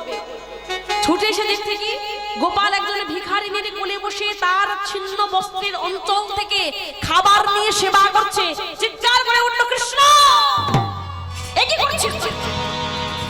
আয় চলে আয়। হাত হাত ধরে টান দিয়েছে, যেই না হাত হাত ধরে টান দিয়েছে ভগবান মায়ের কোল থেকে উঠে এসেছে, যেই না মায়ের কোল থেকে উঠে এসেছে আরেক পা ধরেছে, আরেক খানা হয়েছে। ভগবান মাঝখানে দুটি মা দুটি হাত ধরে আছে, একদিকে যশোমতী একদিকে দেবকী। টানাটানি শুরু হয়ে গেছে। ও বলছে আমার গোপাল তুমি আমার কাছে ছেড়ে দাও, একজন বলছে না ও আমার কৃষ্ণ, আমি ওকে জন্ম দিয়েছি পাষাণ বক্ষে রেখে কারাগারের শত যন্ত্রণা সহ্য করে তাকে আমি জন্ম দিয়েছি, সে হলো আমার সন্তান, তুমি ওকে ছেড়ে দাও। দুটি মায়ের মধ্যে দ্বন্দ্ব শুরু হয়ে গেছে। এক মা বলে ও আমার সন্তান, আর এক মা বলে তো ও আমার সন্তান, তুমি ছেড়ে দাও। যখন দ্বন্দ্ব শুরু হয়ে গেছে, যক্ষ রক্ষ গন্ধর্ব দানব দৈত্য দেবতা সবাই ছুটে এসেছে। কৃষ্ণ উত্তর দাও, তুমি না ভগবান, আজকে তুমি একলা তোমার যুগল মা, উত্তর দিতে হবে তোমার আসল মাকে। দাও উত্তর দাও, তুমি না ভগবান হয়েছে, উত্তর দেবে না। ভগবান চিন্তায় পড়ে গেছে কাকে আমি মা বলে স্বীকার করব। একজনকে যদি বলি ইনি আমার মা, আরেকজন মনে ব্যথা পাবে, তাহলে এখন উপায়টা কি হবে? কি করলে পরে সব দিক ঠিক থাকবে? চিন্তা করে চিন্তা মনে বললেন একটা পরীক্ষা আমি নেব, এই পরীক্ষায় যে হবে উত্তীর্ণ সে হবে আমার মা। পরীক্ষাটা কেমন ভাবে হবে? এই যজ্ঞস্থলে একটি নয় 100 বস্ত্র পরস্পর রাখা হবে, আর এই 100 বস্ত্র ভেদ করে যে মা আমার বদনে দুগ্ধ দিতে পারবে সেই হবে আমার আসল মা। পরীক্ষাটা দেখেছে, একদিকে ভগবান, অন্যদিকে দুটি মা। ওই শতবস্ত্র ভেদ করে গোপালের বদনে দিতে হবে দুগ্ধ। ভগবান প্রস্তুতি নিয়ে নিয়েছেন, সাথে সাথে 100 বস্ত্র পরস্পর রাখা হলো। একদিকে গোবিন্দ দাঁড়িয়ে আছে, অন্যদিকে দুটি মা দাঁড়িয়ে আছে।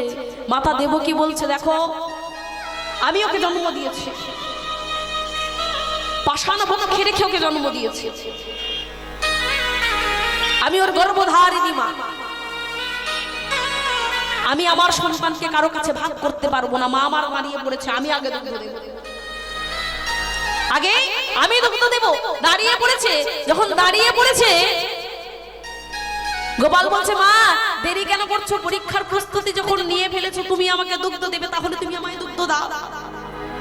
মা একবার নয়, দুইবার নয়, শতবার চেষ্টা করলেন, কিন্তু কৃষ্ণের বদন পর্যন্ত দুগ্ধ গিয়ে পৌঁছলো না। সেই সময় মা কৃষ্ণকে প্রশ্ন করেছিলেন, কৃষ্ণ রে, আমি তো তোকে জন্ম দিয়েছি, কংসের কারাগারে কত যাতনা সহ্য করে তোকে ওই কারাগারের মধ্যে জন্ম দিয়েছি, বল বল উত্তর দে, তুই আমাকে মা বলে কেন স্বীকার করলি না? বল, উত্তর দে। ভগবান বলেছিলেন, মাগো তুমি পারবে কেমন করে অভিশাপ প্রাপ্ত হয়ে তবে তুমি আমার মা হয়েছো? কে ছিলেন? মাতা যশোমতী, মাতা দেবকী। কে ছিলেন? কইকেয়ী। বাবা বাবা, এই তো সুন্দর। বিমাতা কইকেয়ী ছিলেন রামচন্দ্রের ত্রেতা যুগে। যখন রাম অবতারে ভগবান লীলা করছেন, পিতৃসত্য পালনের হেতু চলে যাবেন কোথায়? বনবাসে। সেই সময় মাতা কৌশল্যা একমাত্র দুগ্ধ এনে রামের হাতে তুলে দিয়েছিলেন, রাম তুই সেবা কর। যখন তুলে দিলেন, সেই দুগ্ধ পাত্র বিমাতা কইকেয়ী এসে মৃত্তিকার উপরে ছুঁড়ে ফেলে দিলেন। রামচন্দ্র অভিশাপ দিয়েছিলেন বিমাতা কইকেয়ীকে, মা তোমার যে মনে বড় আশা, কৃষ্ণ আহা, রামচন্দ্র যদি আমার সন্তান হতো। এটা মাতা কইকেয়ীর ইচ্ছে ছিল। রামকে সবাই ভালোবাসে, তিনিও ভালোবাসতেন, কিন্তু আজকের যখন এমন ঘটনা ঘটে গেল, মাকে তিনি অভিশাপ দিয়েছিলেন, তুমি যেমন তোমার মনের মধ্যে ইচ্ছা রাখো, রাম যদি আমার সন্তান হতো, আমি হব, আমি তোমার সন্তান, আমি তোমার ঘরে ভেয়ে আসবো।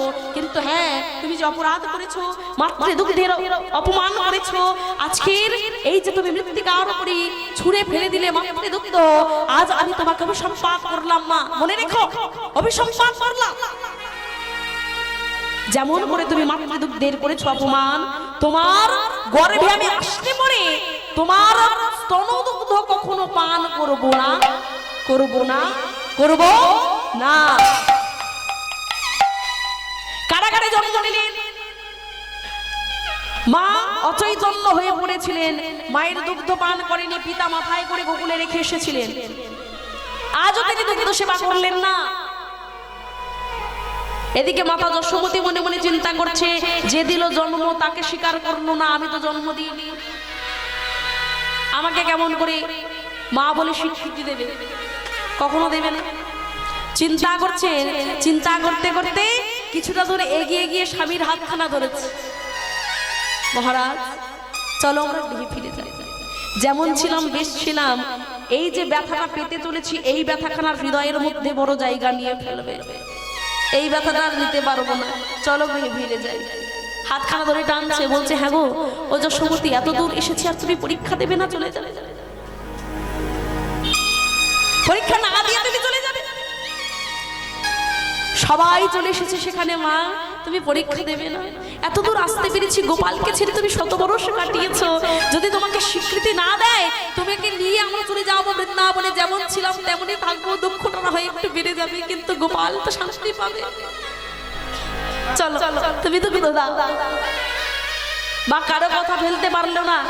একদিকে গোপাল দাঁড়িয়ে, অন্যদিকে দাঁড়িয়ে আছে মাতা যশোমতী। নয়ন জলে মুখ ভেসে যায়, গোপালের একটি বার আমার দুগ্ধ কেন তুই সেবা করলি? এত কাল তো তুই আমার দুগ্ধ সেবা করলি না, 100 বর্ষ হয়ে গেল, আজকে তুই আমার দুগ্ধ সেবা করবি না। গোপাল মনে মনে চিন্তা করছে, মাগো কখন তুমি আমায় দুগ্ধ দেবে। দাঁড়িয়ে ভগবান অধীর আগ্রহে মা আমার নয়ন যুগল মুদ্রিত করে করো জোরে প্রার্থনা রেখে স্তন যুগল স্পর্শ করতে না করতে তীর গতিতে দুগ্ধ গিয়ে পড়েছে ভগবানের মুখমণ্ডলে। সবাই জয় জয়কার করে বলে কৃষ্ণ চন্দ্র জয় কি জয় কৃষ্ণ চন্দ্র জয় কি জয় বৃন্দাবনবাসী কি মাতা যশোমতী কি বৃন্দাবন ধাম কি দ্বারকা ধাম কি বিদায় গৌর প্রেমানন্দে হরি বল।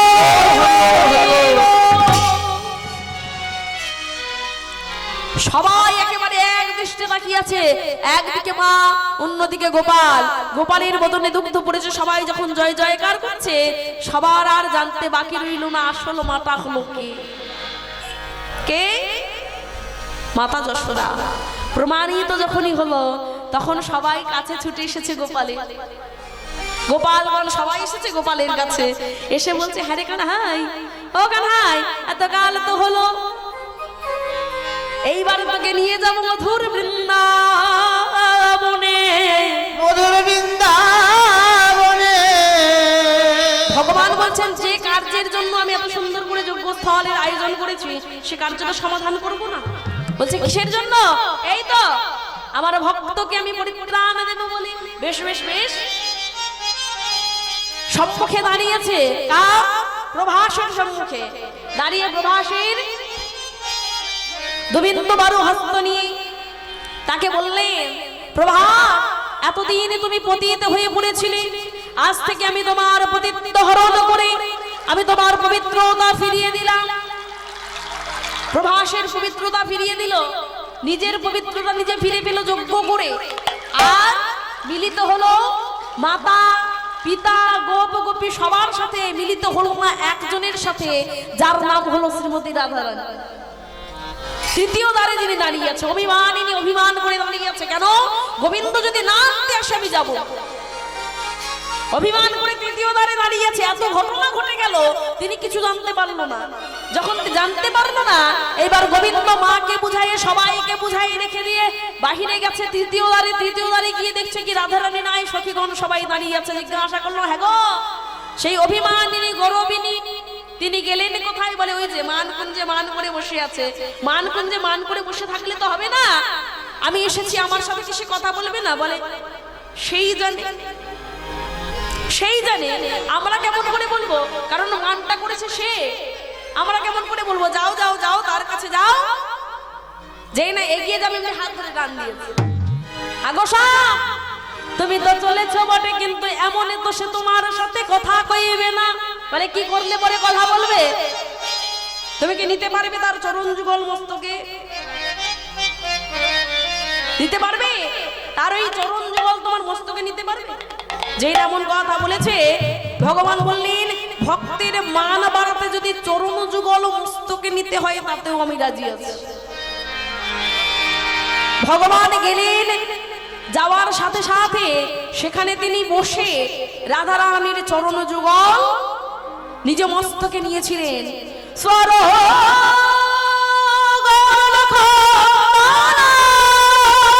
খণ্ডল মম শিরসি মণ্ডল মণ্ডল। যে কথাটি কবি জয়দেব লিখতে পারেনি, দেহি পদ পল্লব উদরম, কেন লিখতে পারেনি?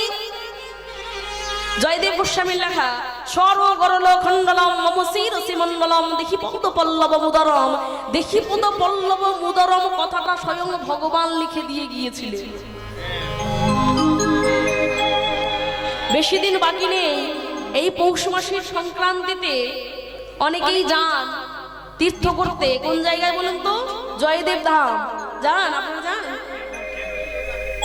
বীরভূম কেন্দুলিতে কেন্দুলি মেলা, যদি কেউ যান দেখে আসবেন। এখনো পর্যন্ত বর্তমান সেই মন্দির, তার গৃহ, যে গৃহের মধ্যে তিনি লিখতেন সে গৃহখানাও আছে। আমরা গেছিলাম গত বছর, গিয়ে আমরা পরিদর্শন করে এসেছি। যাই হোক, সবাই যাবেন, দর্শন করে আসবেন জয়দেব ধাম। সেই জয়দেব স্বয়ং এই কথাটুকু লিখতে পারিনি কেন? সেই কথাটার মানে কি?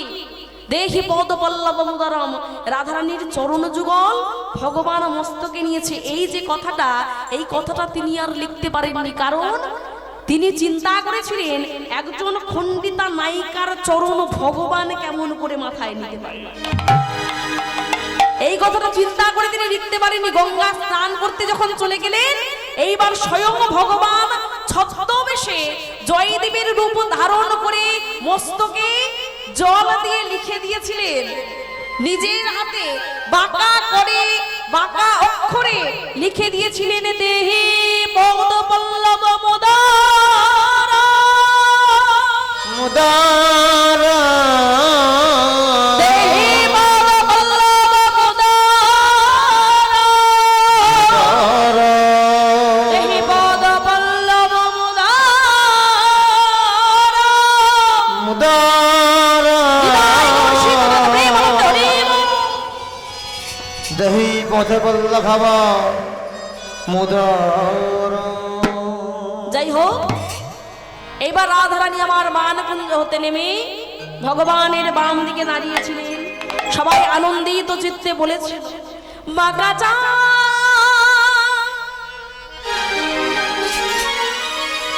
ও বাঁকা চাঁদ, ও বাঁকা চাঁদ, চাঁদ চাঁদ, চাঁদের বামে চাঁদ বদলি দাঁড়ালো। চাঁদ চাঁদ চাঁদ চাঁদ বদনি চাঁদের বামে দাঁড়ালো। ও বাঁকা চাঁদ, চাঁদ চাঁদ, চাঁদের বামে চাঁদ বদলি দাঁড়ালো। বাবা চাঁদ চাঁদ চাঁদ চাঁদের বামে চাঁদ বদনি দাঁড়ালো। ওই না চাঁদ বদলি দাঁড়ালো, আমার প্রেমে বদলি দাঁড়ালো। চাঁদ বদনি দাঁড়ালো, আমার সম্বরণে দাঁড়ালো। আর চাঁদ বদলি দাঁড়ালো, আমার প্রেমে বদলি দাঁড়ালো।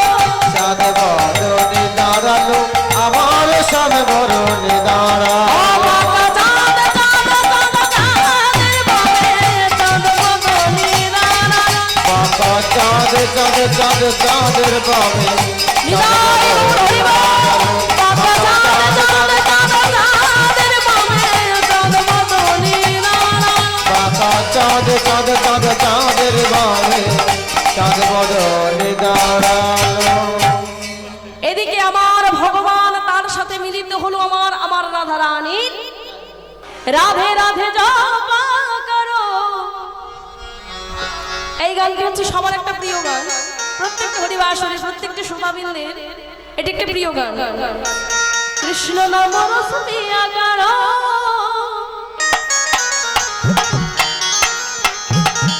রাধে রাধে নাম জপা করো।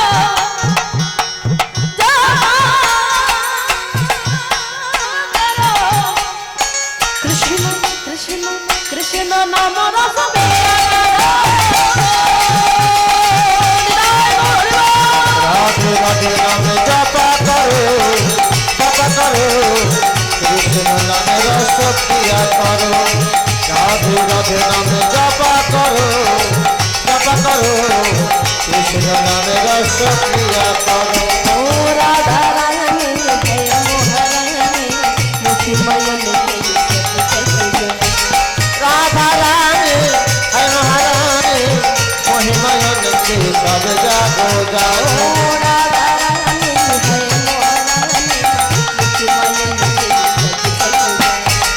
রাধা রানী হে মহারানী, মহিমায়ন কে সব জাগো জাগো। রাধার কৃপা দৃষ্টি, কৃপা দৃষ্টি, কৃপা দৃষ্টি বরদালো।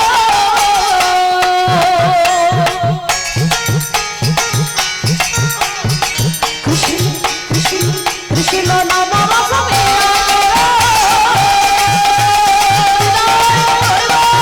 রাধে রাধে নামে জপা করো, জপা করো, কৃষ্ণ নামে রস পিয়া করো।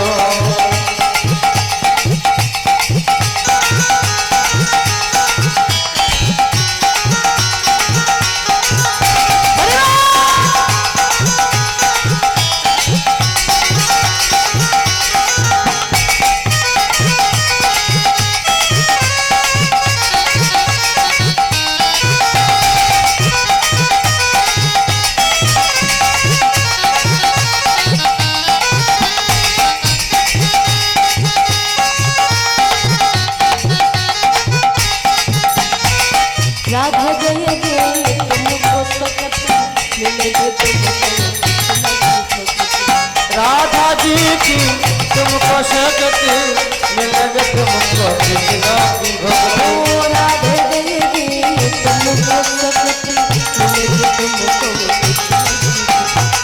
राधा जी की तुमको शक्ति मिलेगी तुमको कृष्णा की भक्ति चरणों में सिर झुका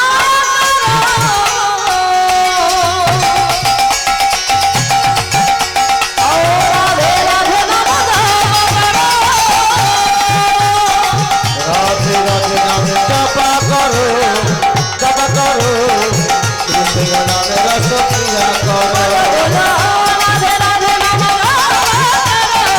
कृष्ण नाम प्रिया करो राधे राधे नाम जपा करो कृष्ण नाम रस पिया करो राधे राधे कृष्ण नाम प्रिया करो जपा करो कृष्ण नाम रस पिया करो कृष्ण नाम रस पिया करो कृष्ण नाम रस पिया करो कृष्ण नाम रस पिया करो कृष्ण नाम रस पिया करो कृष्ण नाम रस पिया करो আহা এইখানে রহিল প্রভুর লীলার মাধুরী এইখানে রহিল প্রভুর লীলার মাধুরী আহা এইখানে রহিল প্রভুর লীলার মাধুরী এইখানে রহিল প্রভুর লীলার মাধুরী ওই না তদবদনে ভক্তগণে বলুন হরি হরি সর্বদনে ভক্তগণে বলুন হরি হরি ওই না তদবদনে ভক্তগণে